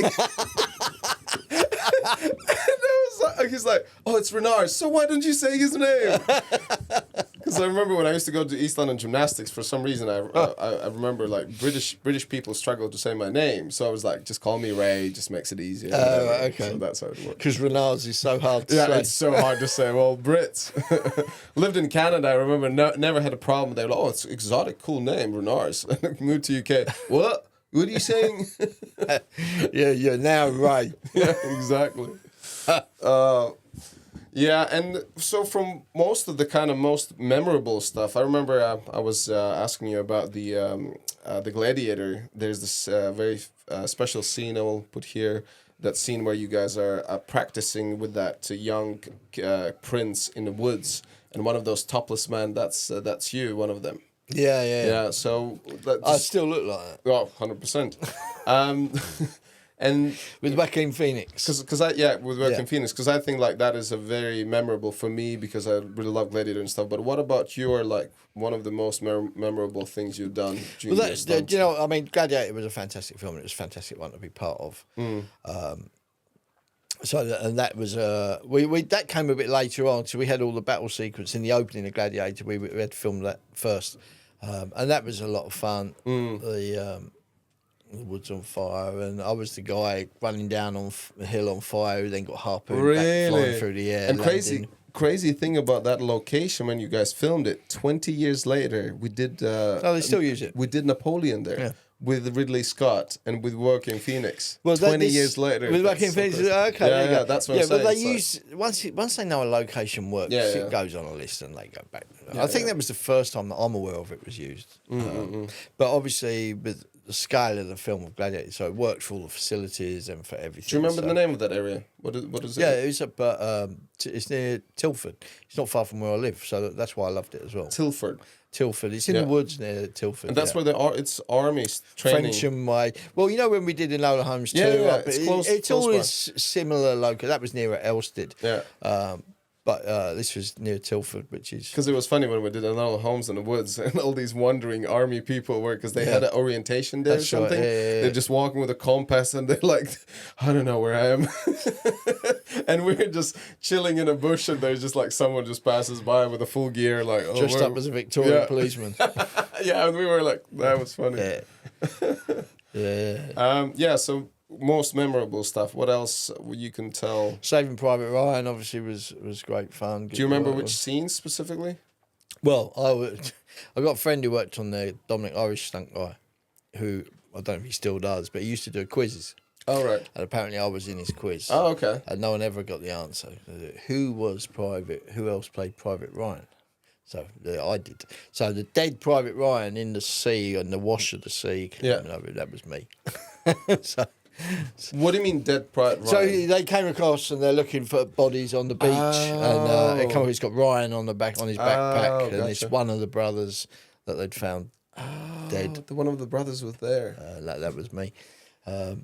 But we did all the stuff in Wexford with the beach landings. And there was a scene within Private Ryan which I've never forgotten. It was a Jeep towing a trailer. It was a horrible sequence to do. But it's just doing your job. I've always been one, it's like you sign it on the dotted line, the clue's in the name, you can't pick and choose, you do what you do. So I got put in to double the actor for this scene. There was 4 of us in a trailer, and 4 in the Jeep. But the trailer was where you really didn't want to be. And the trailer was just doing whatever it wanted to do, whenever it wanted to do it. And the idea was that we'd sit in it, it's been driven through, and it would slide into a crater. We'd all come piling out into this crater, and then it would continue on and go into another. Did that scene made the cut? No, it's not even in the film. It's also not even in the making of it. I've got a couple of pictures at home that were taken on the day, but it's... Yeah, no, it nearly killed us all. It's the only job I've ever done where you've literally gone, if we come out of this alive, we've done well, and actually meant it. And this is one of the craziest thing about stunt industry is like what people who watch movies at the end they have no idea that there's so many things being cut out. There's so many things what we've been working our asses off for, our asses being on the line and stuff, and they just cut it out. I thought I broke my back on that job. Like there was a couple of guys Sean got his face smashed up. A guy nearly caved his chest in. When I landed on take 2, the trailer sort of started to go. So we started to come out. It then came back down and then went. So what happened to me, I can only give my perspective. As I've started to go, as it's going, it's then come back down. It's caught my ankles. Yeah. It spun me and I ended up landed on the back of my neck. This is how I remember. Yeah. Landed on the back of my neck, huge crack, vision went, left side went completely numb. Oof. And I just thought, that's me done. It's quite bizarre, those sort of moments. They're kind of, you don't ever know how you're going to behave in those situations. But I just was kind of resigned to the fact that there was no panic. It was just resignation. I've done my back, done my neck, done something ain't good in there. So I thought that was me fucked. But then I started to get spotty vision as my vision came back, and pins and needles were down my left side as the feeling came back. And this all probably happened in a very short space of time, but it all happened very slowly in your head. And this is like one of your first like big injuries. I've put them in order. It's not. No, I'll tell you some others. Yeah. And that also, like, how many years you've been doing being stunty? Well, when was Private Ryan made? I can look it up. Your memory's going to be better than mine. I can look it up. We always can cut out these 2000 little and something, I imagine. What do you guess? 2000 and something. Say 2002. Say. Let's see, Private Ryan. After Gladiator, I think. So Private Ryan 98. 98, yeah. Okay. Yeah. And you said 2000 something. So that was its release date. So it's probably made in 97. Yeah, most likely. So this was still quite early on in my career, really, to where we are now. So this is 25 years ago. Yeah. So things are a bit different now. I don't think, if I'm honest, you'd be allowed to do that stunt as it was done then. Oh, yeah. It was the thing that made it dangerous was the unpredictability of it all. You just literally had to sit there and ride it and be ready to. Because normally they would rehearse with dummies. They would rehearse with some kind of weights or something. Oh, yeah, no, they would, right? There was a rehearsal with sandbags in this train. And sandbags got destroyed. So we were all watching as this trailer went along the back of the field. And then all of a sudden the trailer went, bang, and landed on top of all the sandbags. And we were looking, I remember Franklin pissing himself laughing. And you were like, okay, let's put people in there. Let's put people in. We literally are looking at it going, they're going to can it. They're not going to do it. It's just too dangerous. We're going to do it. And the next thing we know, we were like, okay, boys, mount up. Well, fucking here we go. Wow. So did at least you guys get a proper adjustment or not really? Let's not talk about that. So he got an adjustment. Would I say no? So we got in because that's what we signed up for. Yeah, so we got in. And in my head, I was still trying to. I was keen to make a name for myself. That I'll take the reference with. I'm not just out for the glory job. I'll do whatever comes my way. It was my opportunity. I hoped to make some sort of impression that. I was worth employing. Yeah. So I did that. Got in there. We had take one. Guy smashed himself up. He hit because this crater went round like that, and there was a clay buttress there. So the idea was it would slide in, it would start to tip. We'd get out, it would hit that clay bit, solid bit that was left, and it would whip the trailer and spin it. And so you had to make sure you were clear before that happened. Jeez. That was the idea. And Guy, you mean Guy List? That was Guy List. Yeah. Another stunt he was the guy. He was the chap that introduced me to stunts in the first place. So really? I'd known him a long time. Shout out to Guy List. So anyway, he'd come out and hit that buttress chest first, and the day before, in rehearsals, we'd already had an accident, and I'd taken him up to the hospital the day before where he come out and knocked himself unconscious. So this was clearly a sequence that was not boding well for anyone. Jeez. So anyway, I landed, missed the crater completely, landed, bounced along the ground, and everyone was fine. Tom Struthers. The four of us that were in there was Tom Struthers, Sean Rogers, myself, and Guy List. Mm-hmm. And it was not the place you wanted to be. Wow. So shout out to all of them, whether they like me or don't like me, respect to them for being in that trailer. Shout out. Trailer guys. Yeah. Trailer boys. Because they genuinely know that was not a nice place to be. Wow. And they got in. So that happened the first time. And now by the end of this, guys had to go into the ambulance to see the medic because he can't now stand up. He's literally doubled over like an old man. And for the guys that know Guy, he's a lump. Oh yeah, he's jacked. And to be fair, I remember he got told that the only reason he's probably still in one piece is because of that muscular held the muscles stature that held him in one piece. Oh wow. But anyway, so he was seeing the nurse who was massaging him and doing what she needed to do to get him back in for take two. Jeez. Which we did. So we all got back in for take two. So anyway, got in for take two. Take two was the one that did the double take, started to go, came down and then went again, and it caught me out. Sean landed head first in the crater next to the camera, literally. That's the camera, that's his head. So if he'd been a little bit further over and hit the camera, I think he probably wouldn't be with us anymore. But he was literally eating through a straw after that. Jeez. He smashed his face up good and proper. The only thing holding his teeth in, I believe, correct me if I'm wrong, Sean, the only thing holding his teeth in was the swelling. So he was pretty smashed up. And did Sean continue stunts? He went, yeah. Well, he obviously had to go off to hospital. He came back the next day. Had to come back the next day. I believe he was told to come back the next day. But he literally was face out here and he literally had to eat through a straw. And I believe he still has problems with it. I haven't spoken to Sean for a long time, but I believe he still has dental problems now. Is he coordinating? I would imagine so, yeah. Yep. Yeah. So yeah, it wasn't, and that was right. So you had that, you had Guy, and then mine felt very like a personal thing. But ultimately, so I had that issue because when I did that, all like I said, all happened very fast. Yeah. And at the end of that sequence, as the spotty vision came back and the pins and needles, so the feeling started to come. Obviously I'd done some damage, but young as you, I just remember looking back into the crater, and once I could see, and there was a body in the crater, and I didn't know who it was. My first thought was, if that's Guy, I don't think he'd survive another hit. So I've gone running over, or I've gone over there, and Sean was Sean who smashed up. So anyway, we got the paramedics in and carried on. And then ultimately, a while later, I ended up collapsing in the shower. Not that day, but later on. I started getting sciatica. The pain got worse and worse. So my injury manifested later on, and I collapsed in the shower. I couldn't get off the floor. I couldn't use my legs, or I could commando crawl. That's all I could do. But I was in so much pain. But ultimately, my Commando's naked, or Commando's... well, I was naked at the time because I was in the shower. So no one wants to see that. So, no one wants to see that. Commando crawl. Oh. So ultimately, my disc had exploded. That's what the surgeon said to me when I saw him. He said, your disc has exploded into bits and there's bits of sausage meat all over. I've got to go and clean it up.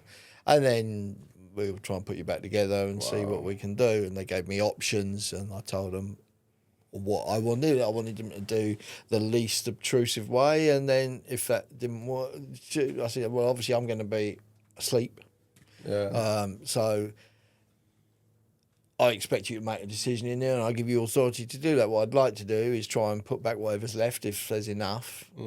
We'll see how we go with that. If not, the next option was to put a fake disc in, and they said that your body might reject that, but that would be the next one. And the third option would be to fuse the bones together. And I really didn't want to do that because that's then going to lead to less mobility.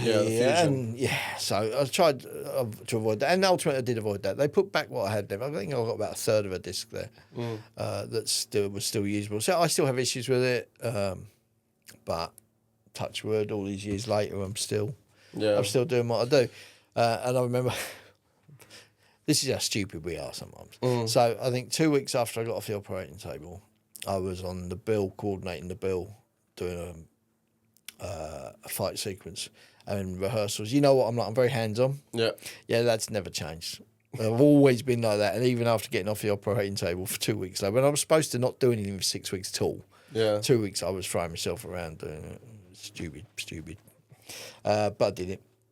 And then probably 6 to 8 weeks after the operation, Jamie Edgell phoned me up and said, Tony, do you fancy doing a stair fall? And I went, yep. No thought. No. Yep. Because Mrs. She is still. Christ, we've been together a long time. She was like, you can't, no more car knockdown, stair falls. The hard knock stuff. You got, your body's...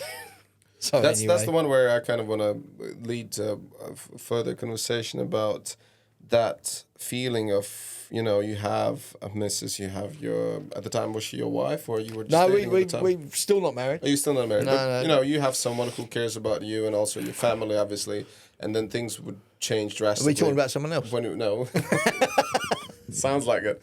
When things would change drastically when you have kids and all that stuff.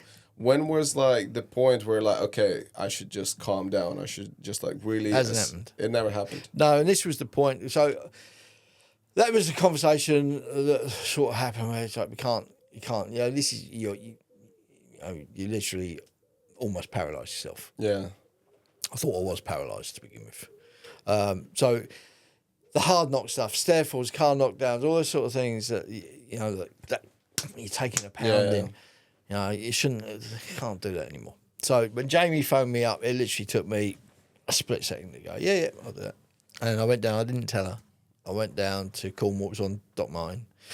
Did stairfall, fine. Came home, and I told her afterwards that I'd done it. To which her reply was, I'm not fucking pushing you around in a fucking wheelchair. I don't think she was very pleased about it. But my reply was, I just went, do you know what? have to be who I am. This isn't a job, and this is what people don't understand. And I get irritated when people come into it and all they care about is the money, and it's not. It's fucking passion for what we do. I love what we do. I love performing, and I love the stunt side of it, and I can't. To giving that up, I just said I've just turned into a miserable old man, and I might as well be fucking dead. So I can't change who I am. It's not getting up and going to my job. This is what I am, which is why I say I get itchy feet because I love being at work. I love doing what we do. So very quickly I realised that wasn't going to stop me from doing things. And do I have issues with it sometimes? Yeah, of course I do. And like I say, I've got calcified vertebrae at the top from years of taking knocks. But they don't want to operate on that unless they really have to. Because it's worse to operate at the top. There's even less room at the top to operate than there is at the bottom, and there always has a risk. So if I can keep, the more in shape I am, the better it is. But if I get any inflammation in my neck, I'm like... What do you do for training now? It's more just about trying to... Well, it depends how busy I am. You know what it's like. If I'm busy with work, you travelling, you don't get any time, I don't do anywhere near enough. So I just try and do a bit of weights and a bit of stretching, and it's more about maintenance of health. Than swimming should be very good for you. Yeah, but it's boring. It's never been my favourite exercise. My son loves it. I don't mind going to the pool, but I'm not. Like I say, it's not my go-to. Yeah. I'd just rather throwing yourself around. That's your go-to. Yeah. Okay, let's have another little... Set. You know what I mean? I know. And I'm the first to demonstrate if someone's not happy to do it. Renars podcast. So this is going to be a little different segment. Why? What's changed? Nothing really. Okay. And that's the real performer. Look, you don't even flinch. Relax, baby. You won't even remember that. I was on Tennis of Alice with the lollipop in his mouth. Right. So when you hear your voice right now, what kind of characters you can think of? Who speaks that way? Me. Of course you. Like the Cookie Monster? Yeah. And just Barry White. What about I Am Groot? Who? I Am Groot. Groot. Groot? Yeah. That's one of these modern day Marvel things, isn't it? Yeah. You don't watch those. I don't particularly like them. Oh, you could do the fee-fi-fo. Oh, fee-fi-fo-fum. I smell the blood of an Englishman. Never heard of it. That's a good one. Do it again. Fee-fi-fo-fum. I smell the blood of an Englishman. Who am I now? That's the You're having way too much fun. No, put it back on. Yeah, so the third section is a little bit more chill. Like, you look at our cool outfits. Look at these, like, ready for Hawaii. I love it. This is my normal attire. There's no normal attire. I would love to see you on a set like that one day. This is my normal on holiday on the beach attire. Oh, nice. I love it.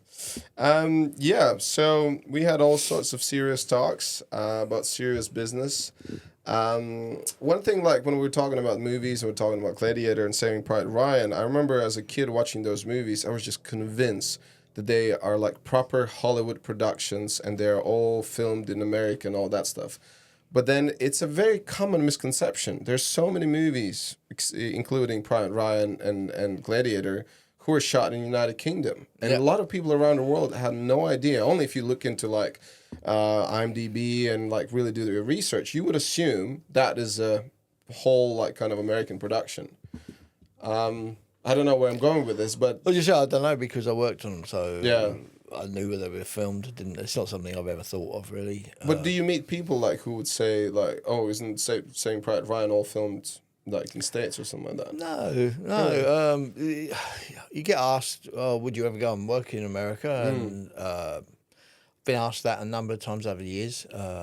It's never been something that's majorly appealed to me because I've always, all the work I've ever had as a performer and as a coordinator really has been word of mouth. I'm not a self-publisher. I mean, hats off to these guys now. Christ, they sell snow, bloody Eskimos. You know, they publicise themselves all the time.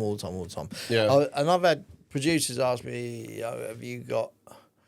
Can you do this? Can you do that? And I'm like, why are you asking me? Because I can tell you any old shit. You know, I can tell you I can fly if you want. Doesn't mean I can. Yeah. Aren't you better off asking people I've worked with, people I've worked for? Get them, go on shows I've done, go and ask them if I'm any good. Because surely that has more credence than what I tell you. And unfortunately, I've always been a bit like that. So self-publicising is not my bag. So, like I said, my work has all come word of mouth. Whereas in America, you've got to be good at that. You've got to be able to promote yourself. And I'm not, this first podcast I've done, I'm not big at talking about me. It's like, I let other people talk about me. I'll just do my job. I feel very honored that this is your first podcast. Yeah, I don't know what you did. I don't know. Thought I needed to do. I'm getting old. I better have a go. See what the kids are doing now. It's like, Especially like, what did I do? what is this podcast Send thing? you I'm like like, millions messages like, Tony, come do my podcast. He's like, what is that podcast? So, well, I kind of thought it's the only fucking way I'm going to shut him up. That's the way you do it. I thought it was another channel, you know. You got BBC One, BBC Two, BBC Podcast. Yeah. Oh, there is, isn't there? Oh, Same thing. Yeah. And then we talked, maybe you want to mention another memorable movie which you thought was like, oof, that was kind of big.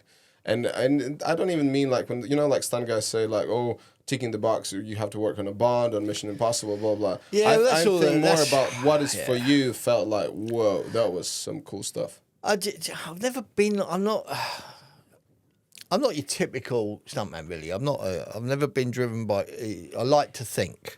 You know, other people may say differently. I'm not really ego-driven. I'm not about, I've got to do this, got to do that. Don't get me wrong. Obviously, it was nice to do a Bond film, but you do a Bond film and realise there's no real difference to any other film. Exactly. You're still doing the same thing.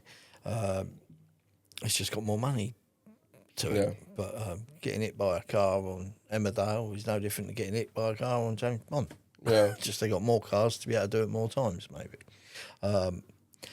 So I've never been driven. Don't get me wrong. Obviously, as you say, ticking the box. Yes, nice to do the Bond film, and it's nice to be able to say you've done Gladiator, you've done Private Ryan.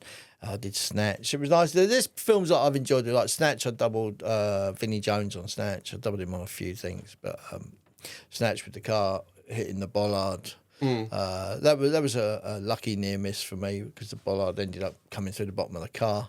Oh, right. I remember you told me this one. Yeah. Yeah, and if what is bollard to explain? Yeah, it's like a big concrete post or a metal post in the ground, basically, put there to stop you going there or whatever it's for. Yeah. But the idea was to hit this bollard. The idea was that this bollard was going to stay like this, and the car would hit it. Oh, excuse me. Car would hit it and do bang like that. Yeah. But it didn't do that. Hit it, the bollard tilted, and it behaved like a pipe ramp, so the car drove up it. And then once it got to the soft part of the chassis, it just came straight through the bottom of the car. Vinnie Jones, I believe, thought it was dead. To be fair, I didn't even really know it was there. You could just do this. Yeah, like that. I didn't even know it was there. Until I went to get out of the car. And what I've always done, and it's always just before I impact when I'm doing a crash, I always just pull my feet back off the pedals, just in case anything shunts up to give me that extra space. Yeah. If I hadn't done that, I wouldn't have a right leg. It literally was, I had knee and shin pads on, and it was touching that. So literally when I opened the door and I went, whoa, where did that come from? Wow. But yeah, I would be legless, or one legless. But thankfully, you live and you learn, and that's what I've taken to my coordinating over the years. It's like I'm diversifying again. Yeah. But all these experience, you know, you should learn from every job you do, regardless. Try and take on board, learn something from it, whether it's good or bad. And when jobs go wrong, you learn so much more. Yeah. And I've always tried to take that into my coordinating through those experiences, what was good about what I did and what was bad, and how you can make it better, how you learn from it going forwards, so that I hopefully can provide a safer environment to create the action without these mishaps where people do get hurt. And unfortunately, it's always a possibility in what we do, but I try and minimise it as much as I can because I kind of think it's fun what we do, and we should expect to be able to go home at the end of the day. Yeah, and you are also the risk assessment guy. Yeah, well, I did my NEBOSH, which is the National Examining Board of Occupational Safety and Health. I did my NEBOSH. Health and safety. Health sorry, and yeah. safety, yeah. Health and safety and welfare is actually, people always forget the welfare bit, but it's all three.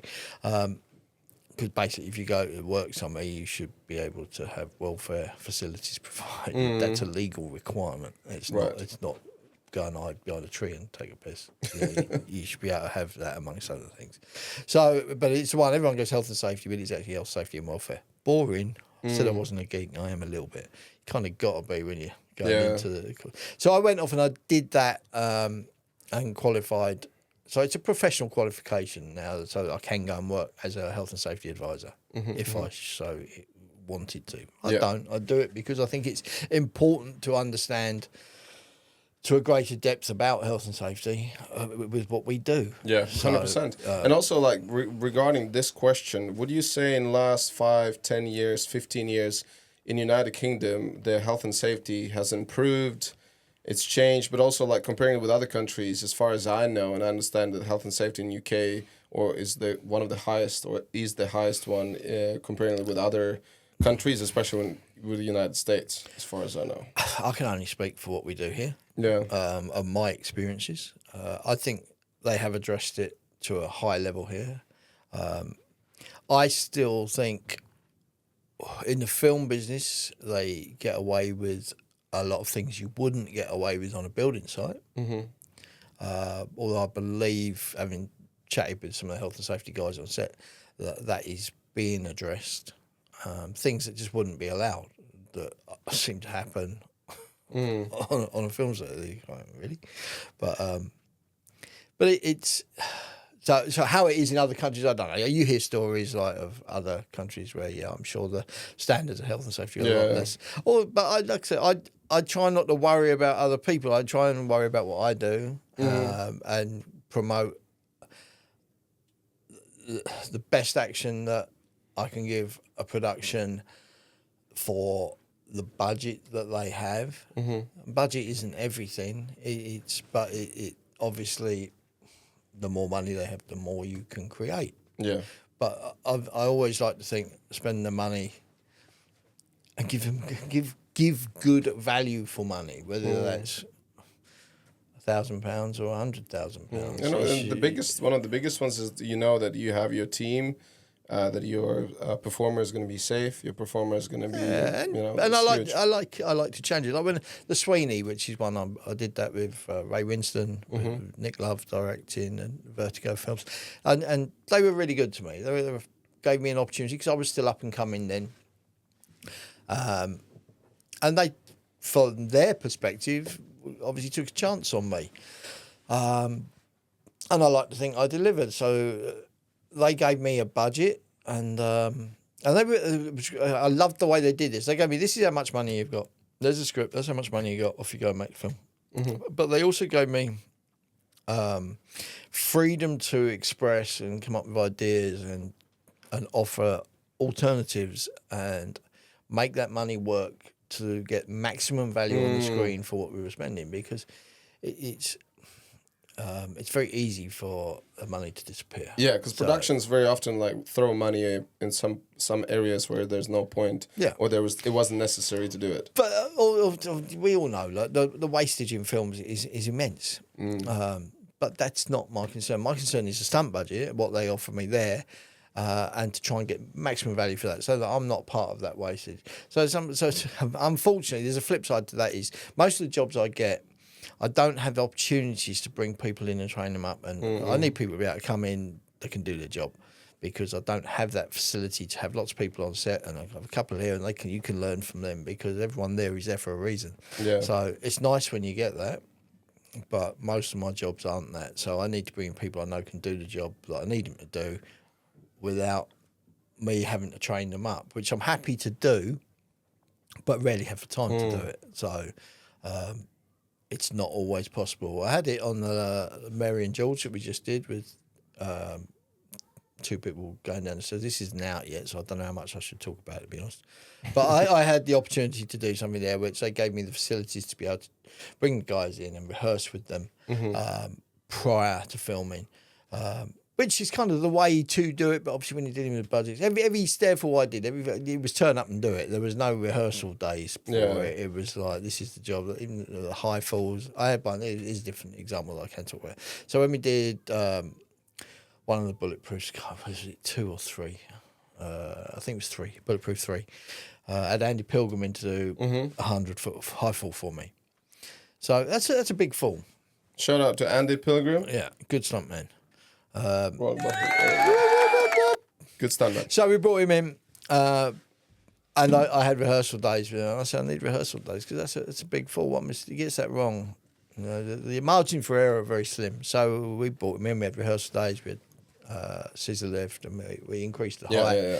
So we didn't go all the way to 100 feet. We went as high until he was happy that he could make that step, and it takes the pressure. And then you can focus on performance rather than worrying. Every high fall I ever did, I'm worried about making sure I land on the bag because the bag's small up there, but it shouldn't be like that. It should be about being able to be comfortable with your fall, that you know that's there, and you can concentrate on your performance, but not going, I have to hit that bag or that box rig or whatever it is. So it gave us that facility to be able to, and I have to say, modern day airbags are so much better, so good, and they don't know how lucky they are.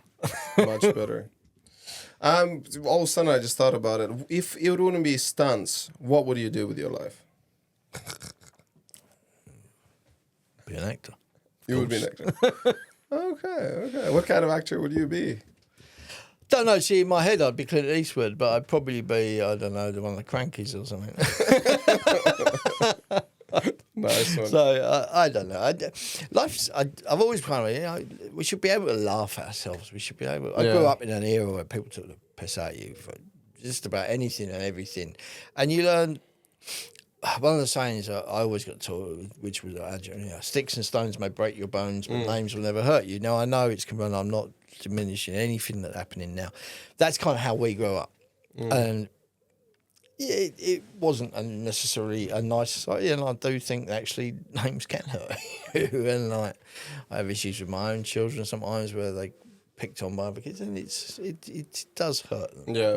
So that very definitely wasn't really correct. But you learn to laugh at yourself and learn not to take yourself too seriously. Yeah, I think it's huge. People should have that. We want to become very fucking serious. Anything and everything is very and then serious. we start offending about everything. But I'm offended by the fact that you're offended. I'm so offended that the fact that you're offended that I'm offended. That offends me. So and I'm not demeaning what any of that, but somewhere there needs a balance, and somewhere it feels like in modern history people have lost the ability to laugh at themselves and lost the ability to just enjoy life for what it is, and I should be able to take the piss out of you, and you should be able to take you see what I'm like I said, it's like if I'm not having a laugh and joke with you, then something is not right. No. You know, and I'm quite happy for people to give me. My definition of bullying, by the way, is not whether someone takes a piss out of you. It's whether it goes both ways or whether you feel like it can go both ways. And it should be able to go both ways. 100%. So if you fall over, I'm going to laugh at you. Because you're not. But it's not me being cruel. It's just like I would expect the same if it happened to me. Yeah, it's always about what is the, where does it come from? Like, what is the initial thought or the thought behind it when someone laughs at you or whatever? And it's again, is it laughing at you or laughing with you? You know, it's a huge difference. And it's a small one. And sometimes you know what the boundaries probably cross. But again, it's like if you fall over by mistake, it's kind of ridiculing, but not in a nasty way. That's my. And unfortunately, though, in this world we live in now, it's like it doesn't matter what I think. If you're offended by it, then I've caused offence, so I'm in the wrong. So I'm a little bit old school in that. I don't 100% agree with that, because sometimes I can't help what you're offended by. All I can help is that do I mean to offend you? No, I don't. And don't get me wrong. If I'm being obnoxious and going around and saying, "Oh, yeah, clearly that's not okay." So you kind of got to read the room as well sometimes. Is the person deliberately being offensive, or is it just the old school thing was banter? Yeah. But banter has to go both ways, or it should be. So I don't know, and I don't have, and I don't want to offend people, and I'm sorry if I have. But personally, I think everyone takes themselves too seriously now because it's hard to know when you can laugh at.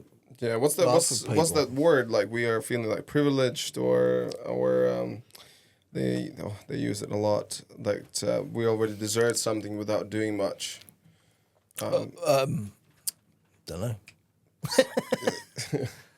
Entitled, that's the one.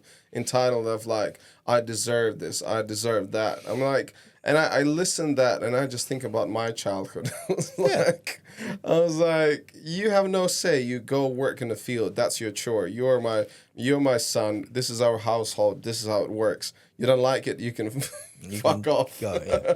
And then there is a certain amount of that. It's like people feel like if that's all you're worried about, then maybe your life's not that bad. Yeah. And that's a broad, sweeping statement. And of course, some people do have issues and have things that they are concerned about. I don't want to undermine any of that, but sometimes I think people should just take a long, hard look in the mirror and go, is my life that bad? Because there's plenty of people out there who've got really fucking tough lives. And that is the real tragedy in this world, because I kind of believe that in this world, there's no reason why anyone goes hungry. There's no reason why anyone hasn't got a fucking roof over their head. You know, this is supposed to be the fun bit, isn't it? Sorry. I know. No, and I find it, I don't know how some people can sit there and look at themselves in a mirror when they've got fucking multi-billions of pounds, when there's people that can't afford to fucking eat. That's very interesting. This is like, you know, when we're talking about it, we come from apes. I think we're coming from very like vicious apes. Like we haven't come very fucking far, on my mind. Exactly. Okay, let's move on. Back to the farm. Don't get me started on politics, man. Fuck. No. He's back. You're back in your box. We're going to talk about books, films, and people. This is going to be a Hobbit voice. Ah, the Hobbit. I read The Hobbit 8 times as a kid. What's wrong with you? Don't know.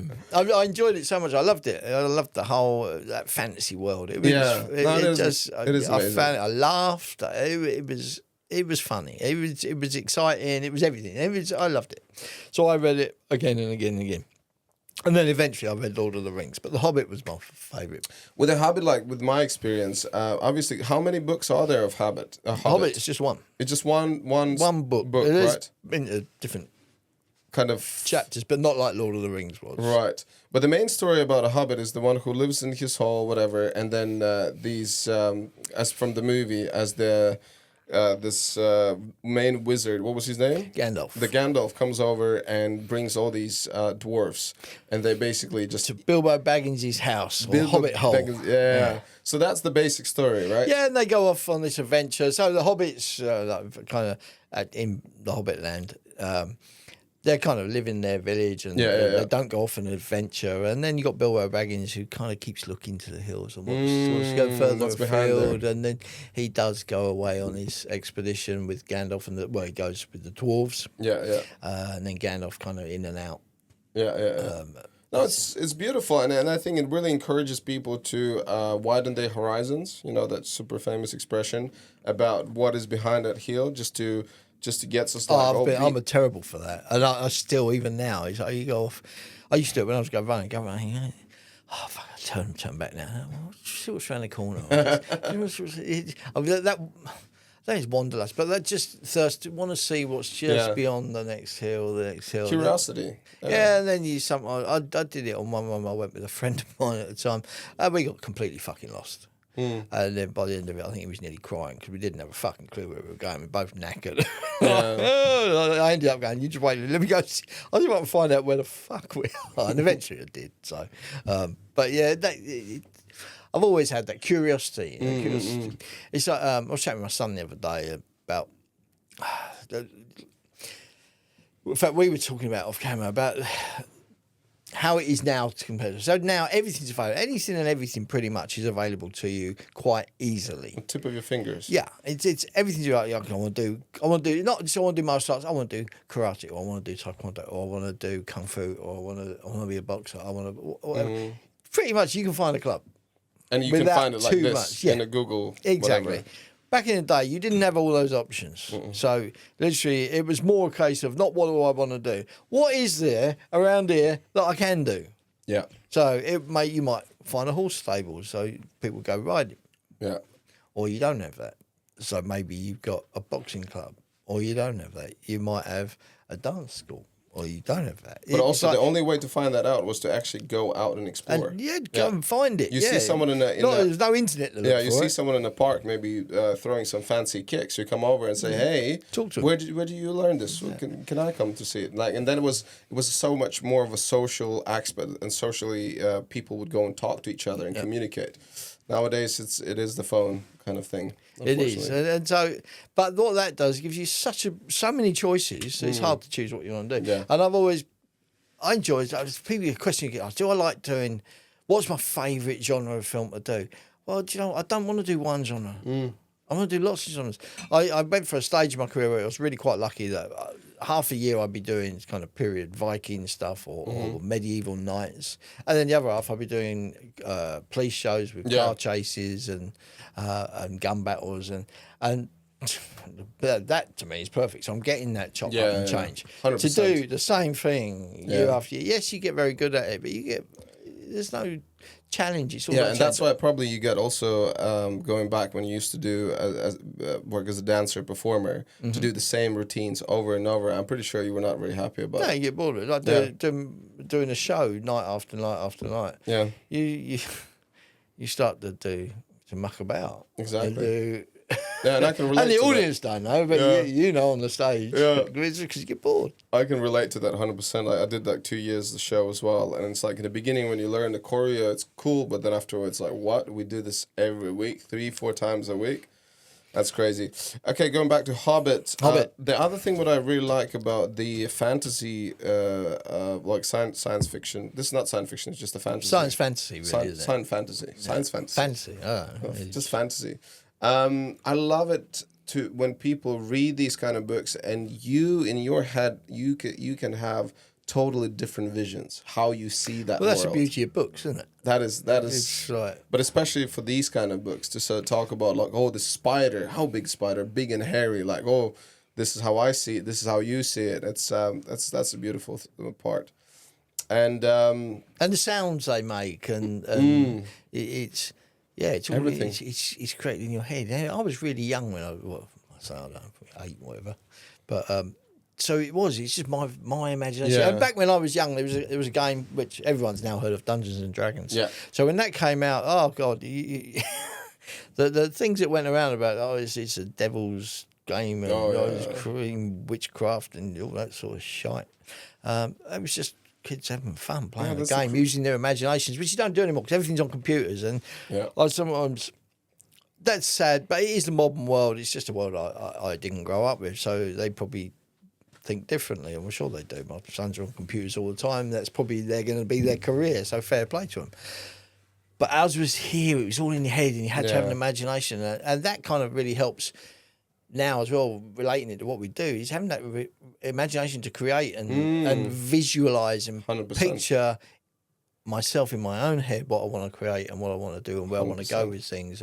And obviously you're governed by who you're working for, what they want you to do. But to be able to offer ideas, I've considered a part of my job very much so is to offer ideas to production companies. Like, this is the show, this is the script, and then to take that script and offer up ideas to make it better or to enhance it or to rather than just go, I can do that exactly word for word as it is there. And then also it makes you being a part of creation, which is even more exciting. That's when I enjoy my work. 100%. When I'm doing that. If I'm just literally Mrs. Miggins slaps John.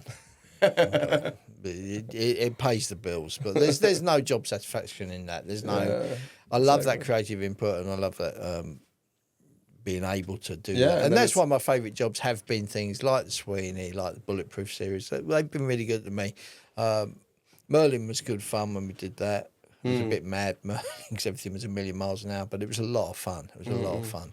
And those shows where they literally, it's a framework. You give your scripts a framework, and then you're kind of given freedom to not just change it, but to offer up ideas and solutions, alternatives. yeah. And sometimes they say yes, and sometimes they say no. But you're allowed to be a part of that creative process. And also, how great it is afterwards to see the end result, and you're like, that was me, that was my idea. This was Yeah, no, satisfying. of course it is. But I'm off on something else by then. You don't even watch that stuff. By the way, when The Hobbit came out, what did you think? Did you like the movie? Did you like? Yes, no, I do. I do like them. Same with Lord of the Rings. I like it, and I think they've done them very well. But then, how you visualized it? Would it be like? Oh, it was a long time ago, mate. I don't think the dragon was quite how I visualised them.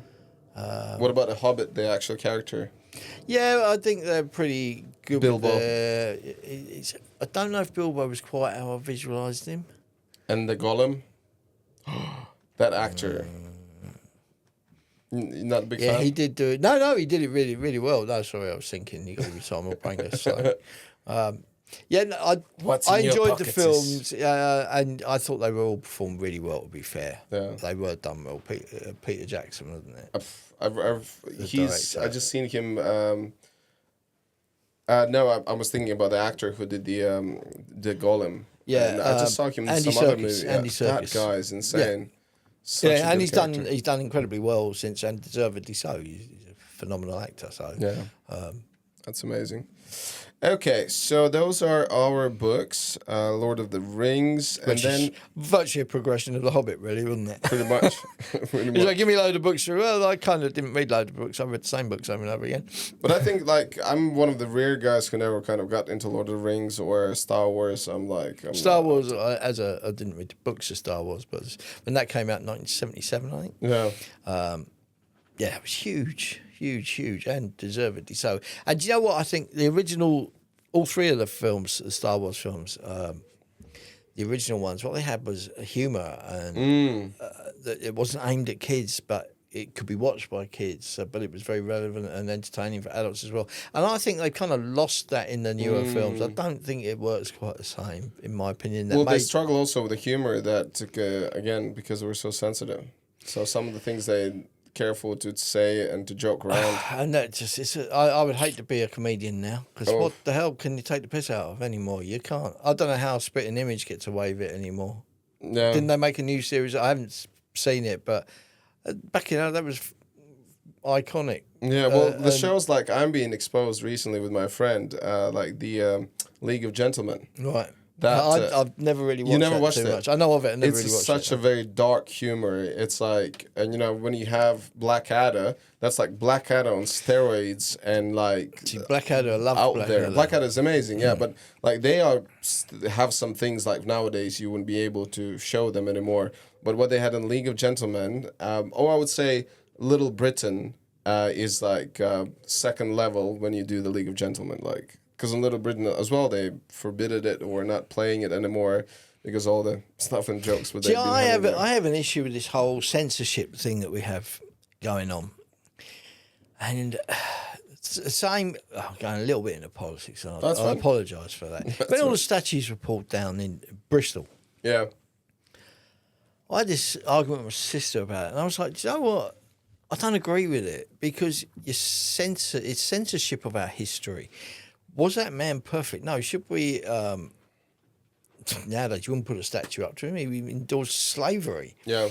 It's not okay. But then he did some good in his life as well. The world is not black and white. And in the world he lived in, slavery was a part of the world. Slavery's been around forever. Oh, by the Just way, put it out slavery right now is the biggest. The slavery actually right now on the planet Earth is the biggest it's ever been.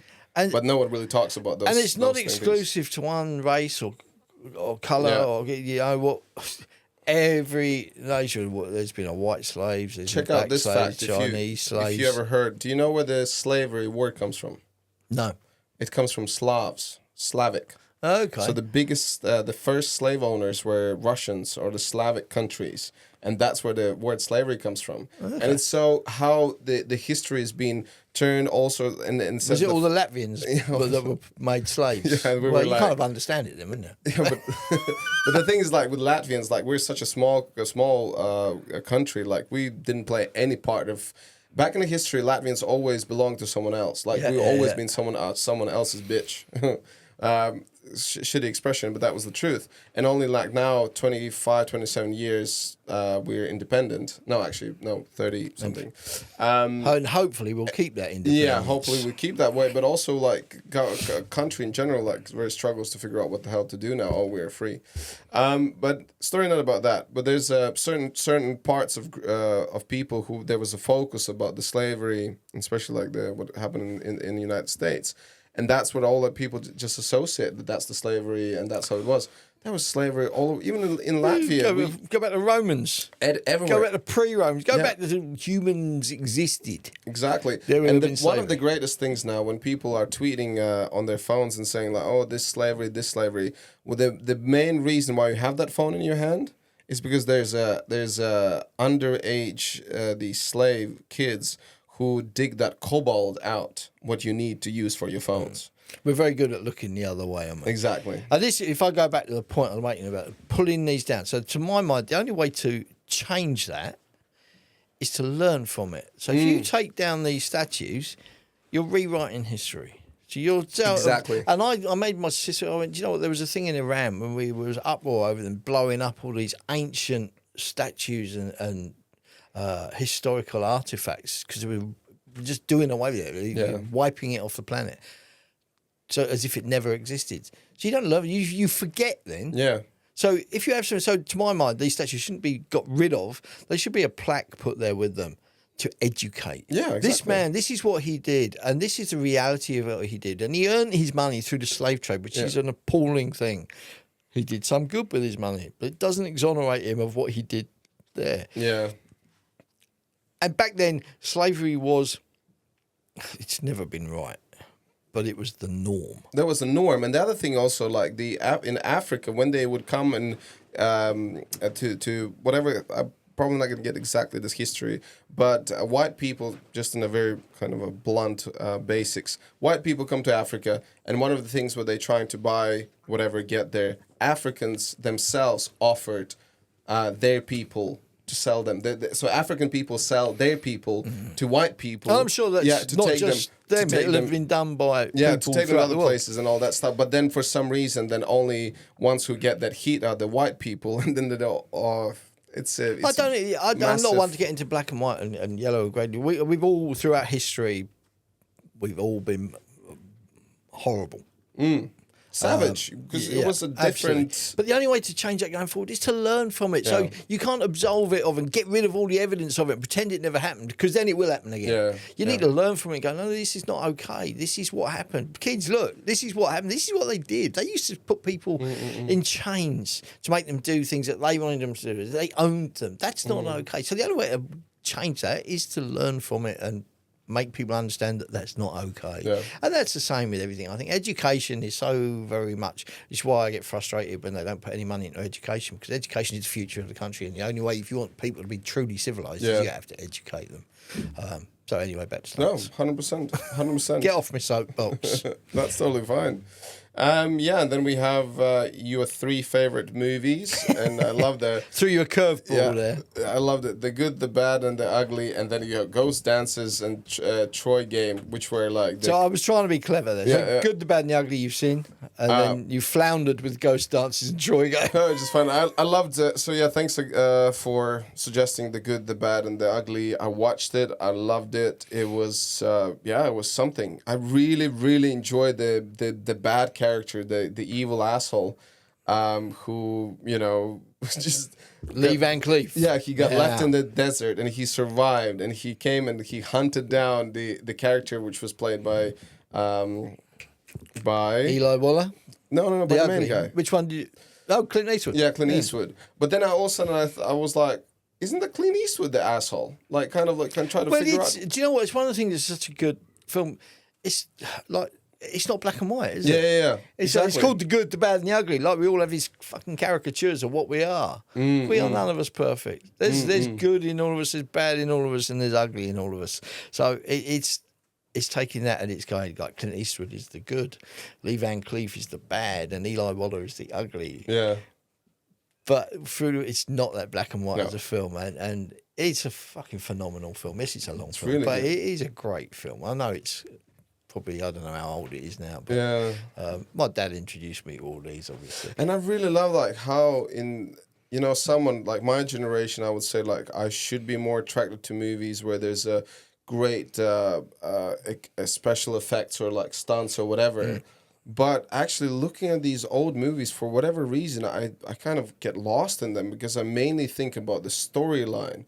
I think about, what is happening, how these events are developing and stuff.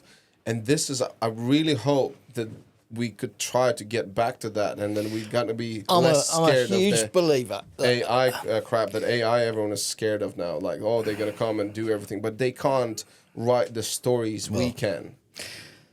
That's a whole different argument. Who knows? Who knows what they can do? Yeah. But I'm a big thing. So before I go to where I was going to go, just because you can do something doesn't mean you should, and that's the whole thing with AI. Yes, it can write. Yes, it can make huge crowds in the background without actually needing the people.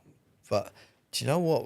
Unless we are going to wipe out half a nation of people, people have got to work, people have got to earn a living, or we need to readdress how society works. Yeah. Because you can't take away everything that help people make a living. You can't. So just because the technology is there, just because they're capable of doing it, there's a moral argument, and to my mind, should you do it? No, you shouldn't, because to increase the profits for a few people and just stop millions of people working, it has a whole knock-on effect. But that's a different one. Just because you can doesn't mean you should. But in the same time, like, don't you think it's very similar to like when we were changing from agriculture, but then we had industrial era, and industrial era was changing to like robotic and automatic era. So many people lost their jobs. Evolution, because, they created these the machinery. Maybe this and is stuff. the next evolution, and maybe my generation's on its way out because it's not how we grew up, and it will just be another step in that evolutionary process, absolutely. But what I don't like is how everything's governed by economics, and that may be a touch of naivety by me, but you can't eat money, you can't drink money, so it's a man-made thing, and we have one planet. We need to look after it. So that kind of gets me. Well, it also, what I think it's similar to when we decided that, we can create food with using all these pesticides and like, it's going to be better, bigger, whatever. And then we realized it's really bad for our bodies. And the amount of autoimmune diseases that are around it, And now everyone is like, we need organic food, we need like being grown and whatever in proper small farms and stuff. So it could be the same thing because people are going to want to go for something authentic. People are going to go like, you see, but I that don't happened want that with the advent of CGI, didn't it? With movies, everyone said, there'll be no more stunts because they can do it all on computers. And it's very clever what they can do. Yeah. But people get bored of it, and it's like they want to see stuff that have been done for real. A James Bond film without real stunts wouldn't be a James Bond film. And there's enough people that feel like that in the world that I think it will never change that much. It enhances and is good, but to create it from nothing, although they can do it again, people don't want that. People like to watch it knowing that someone actually did that. Yeah. Even Tom Cruise, look at the stuff he does himself. And that's such a major thing. It's like, fuck, he actually did do that with the bike going off the cliff. It's like, fair play to him. All right, yes, there's a long process up to him doing that, where it's tested and what have you. But ultimately, he still got on that bike and he did it. Yeah. So the same thing he was saying out of the plane. Yeah. Like, there was a harness. They did tries before that, much lower and but he still faster. ultimately got to do it. And we've done it. I've done it where you've tested it for the actor a million times. And then once we deem it safe enough, we put the actor on, but that actor still gets on there and does it. So respect to and him especially, obviously respect him for that. It's like Jackie Chan with some of the stuff he does. I used to laugh when people say he doesn't have stunt doubles. Of course he does, because you only be on one set at a time, and you know what it's like. You're filming on 3 different sets. Exactly. But ultimately, he still did so much of the stuff himself and did get smashed up, to be fair to him, a number of times. So respect to those people, those actors that do that. But AI, is it the way? Is it? Who knows where it will end up? I hope it gets to a medium where some sort of sense comes into it and some sort of morality comes into it. I don't know where this conversation started. Where did we start? I've diversified again. You need to get me back on track. Do your job, because I go off. Oh, we were talking about Clint Eastwood and we ended up with bloody robots. That was totally fine. I don't mind. I enjoy that, actually. That's cool that we go that way. Yeah, so that movie, which was really good. Clint Eastwood was nice and young. And Clint Eastwood's been good in everything he does. Sexy, yeah. And then, as a joke, instead of giving me 2 more movies, you gave me 2... contemporary dances, basically, is what they are. Like, are they considered like productions or ghost dances? Was that production? Ghost Dances was the name of the you couldn't find that, could you? I did find. There you go. The one I remember, which I watched when I was at college, when I was doing my dance, I watched them both at the same time, Troy Game and Ghost Dances. Ghost Dances was my preferred one, but they were both great examples of, especially Troy Game, to be fair, of athletes. Yeah, the physicality is really cool, like the way they move. And the music, I love the music with the panpipes and everything. It's phenomenal. And one of the reasons I put it in there was as a homage to masculinity of dancing, because when I started dancing, everyone always assumes they're effeminate or gay, and I was like, no, it's not the case. No. And it's born out of ignorance, really. And I just wanted to show that, do you know what?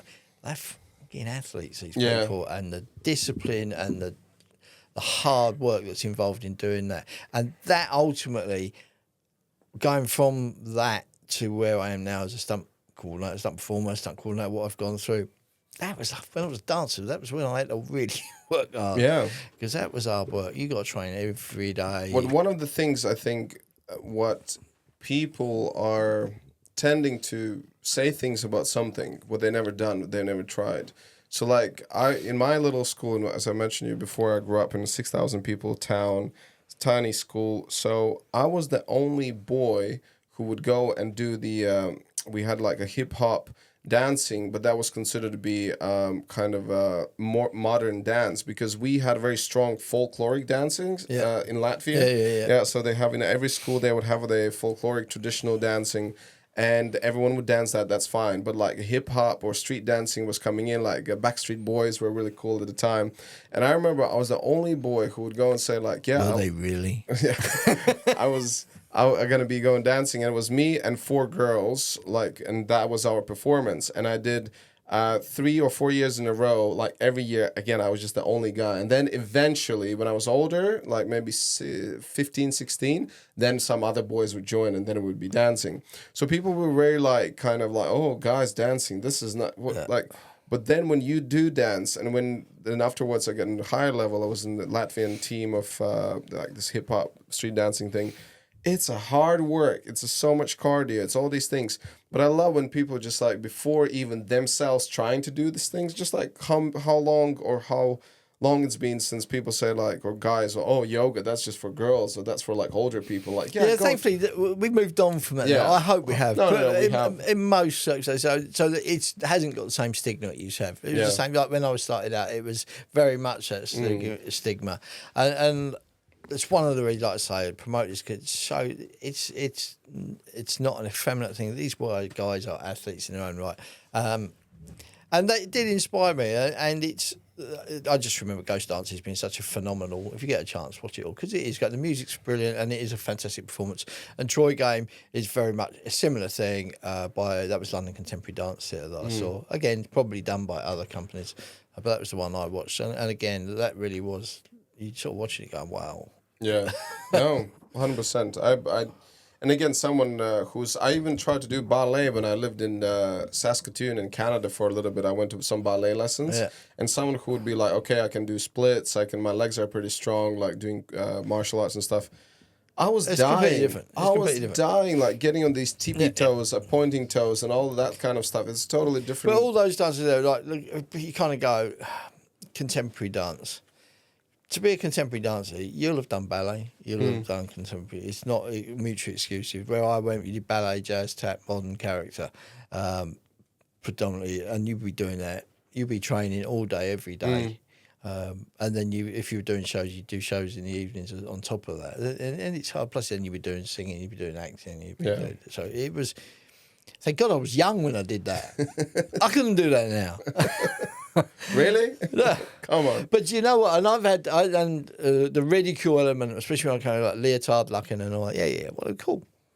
So bring it on.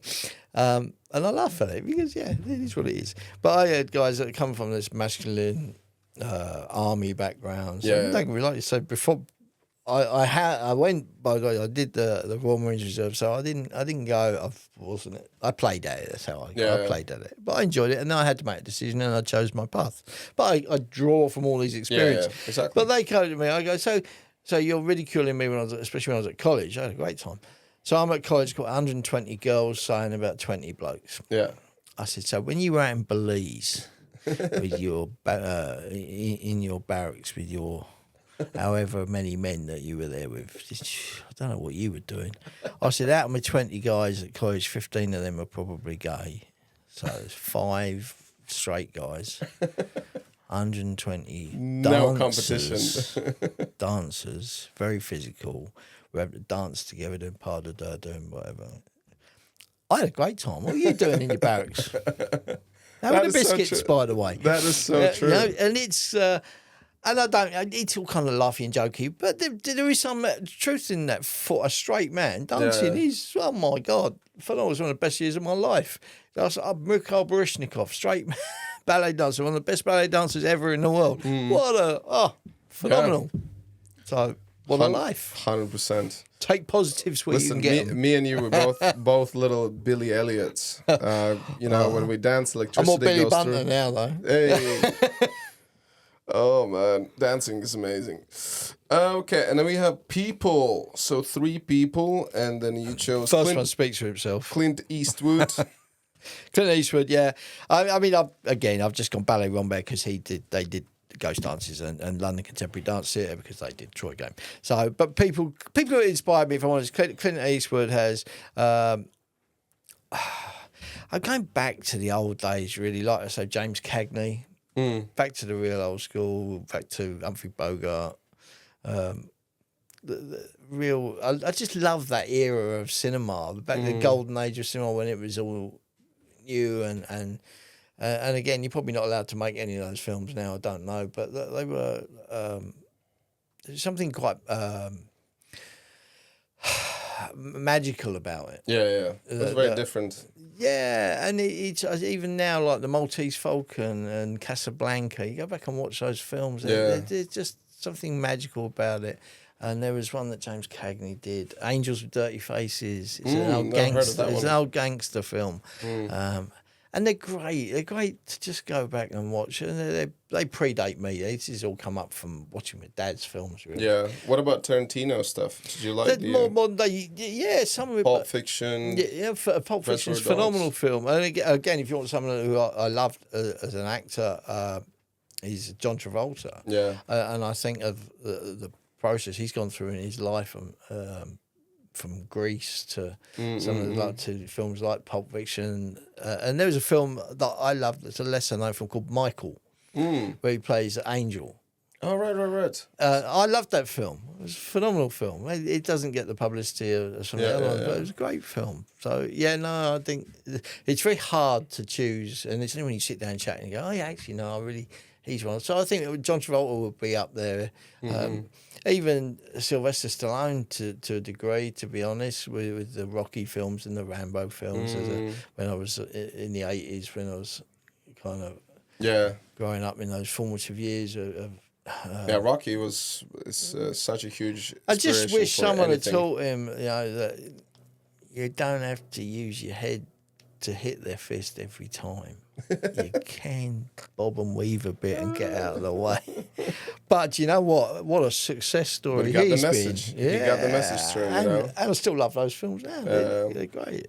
That's the thing, we can kind of like, we're always going to find some kind of nitpicking or some kind of some disadvantages, things wouldn't do right or That's wouldn't be critics. perfect. Yeah, Do you know what? If whatever. you walk out and you feel entertained... But the main thing is that what is the thought behind this? What are we representing? What are we doing here? Well, there was a lot of politics went into some of those films, especially the Rambo films. But ultimately, I always try and watch a film and come out and go, did I enjoy that? Was I entertained? And sometimes it's just nice to watch things that just don't have a message, just wash over you and just you come out smiling, or you kind of go, yeah, that was really good. Oh, Braveheart was one, wasn't it? Everyone go, yeah, it was great. And I'm not even Scottish, but it was great. If I'd been Scottish, I'd be like, yeah. It was good entertainment, especially because he was played by an Australian. I loved Braveheart. But that's a phenomenal movie. What do you mean? He's not Australian. Who?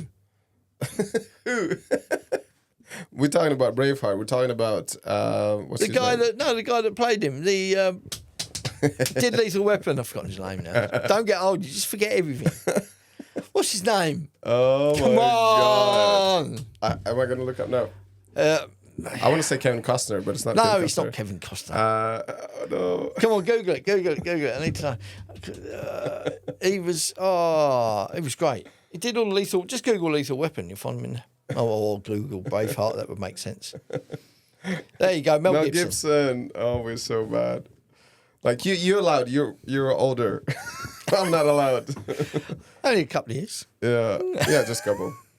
So now Mel Gibson, phenomenal Lethal Weapon film, Sick. brilliant. He was so good. Yeah, Such a good. crazy weirdo, but I love him. Disappeared off the planet Earth for a while, but I think there were reasons for that with the whole that are starting to come to light. With And all also the then when dodgy he pieces in Hollywood. got back as a director, when he did the that one in Jungle Apocalyptic, that was such a good movie. I've not seen that. Apocalyptics, something like that. Oh, Apocalyptic. You just made me think of someone else talking.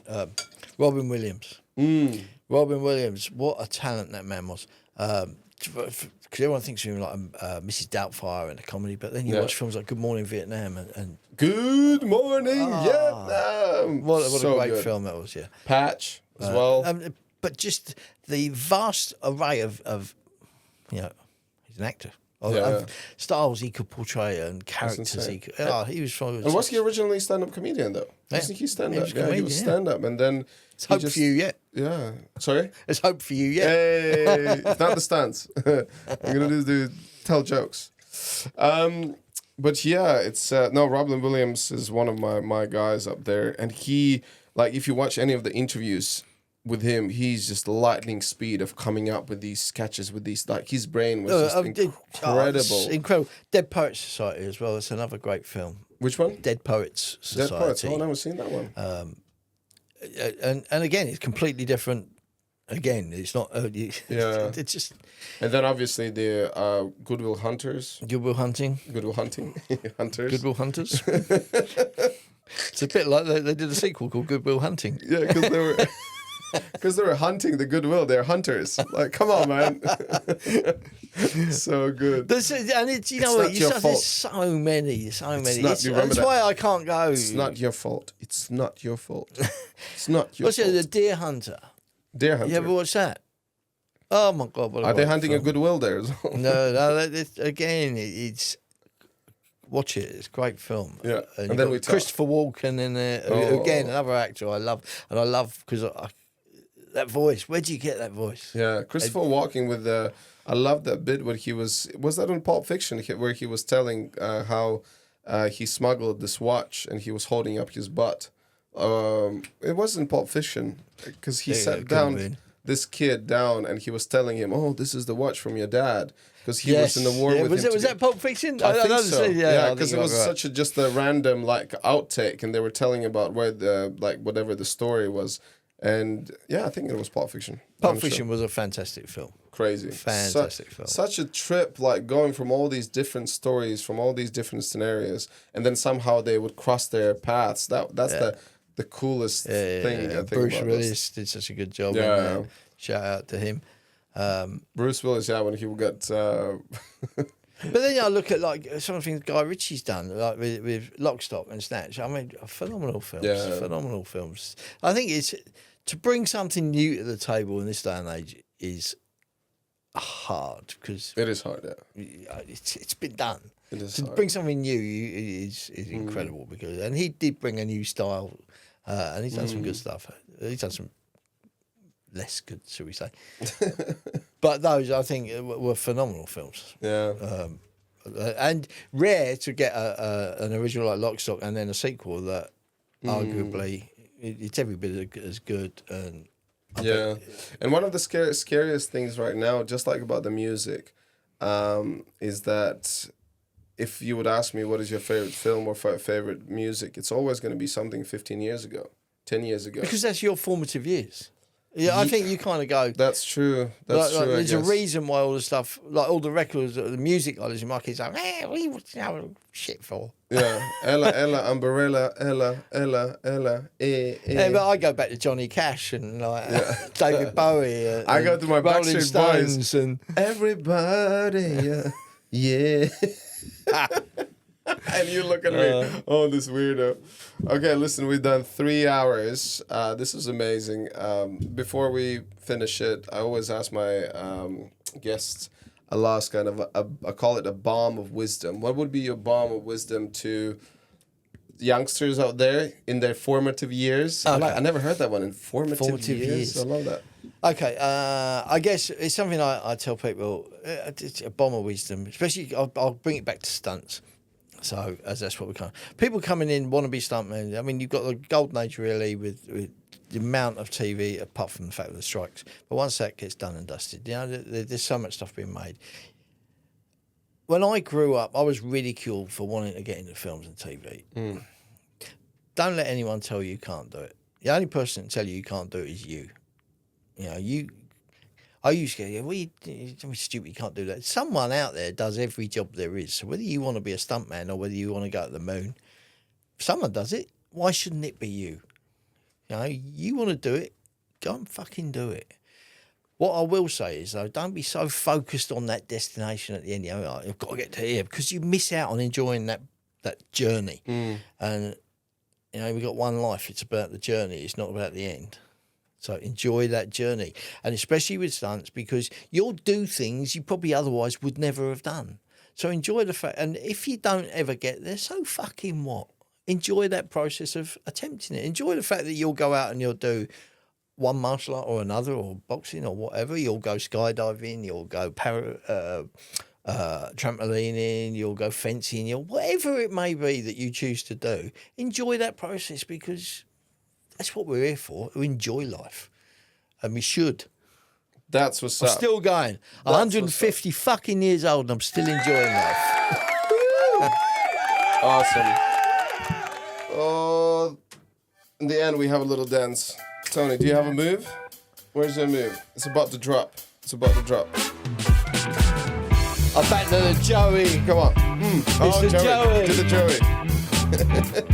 Joey. Bring on friends, baby. Hey. Blah, blah, blah. Renars Podcast.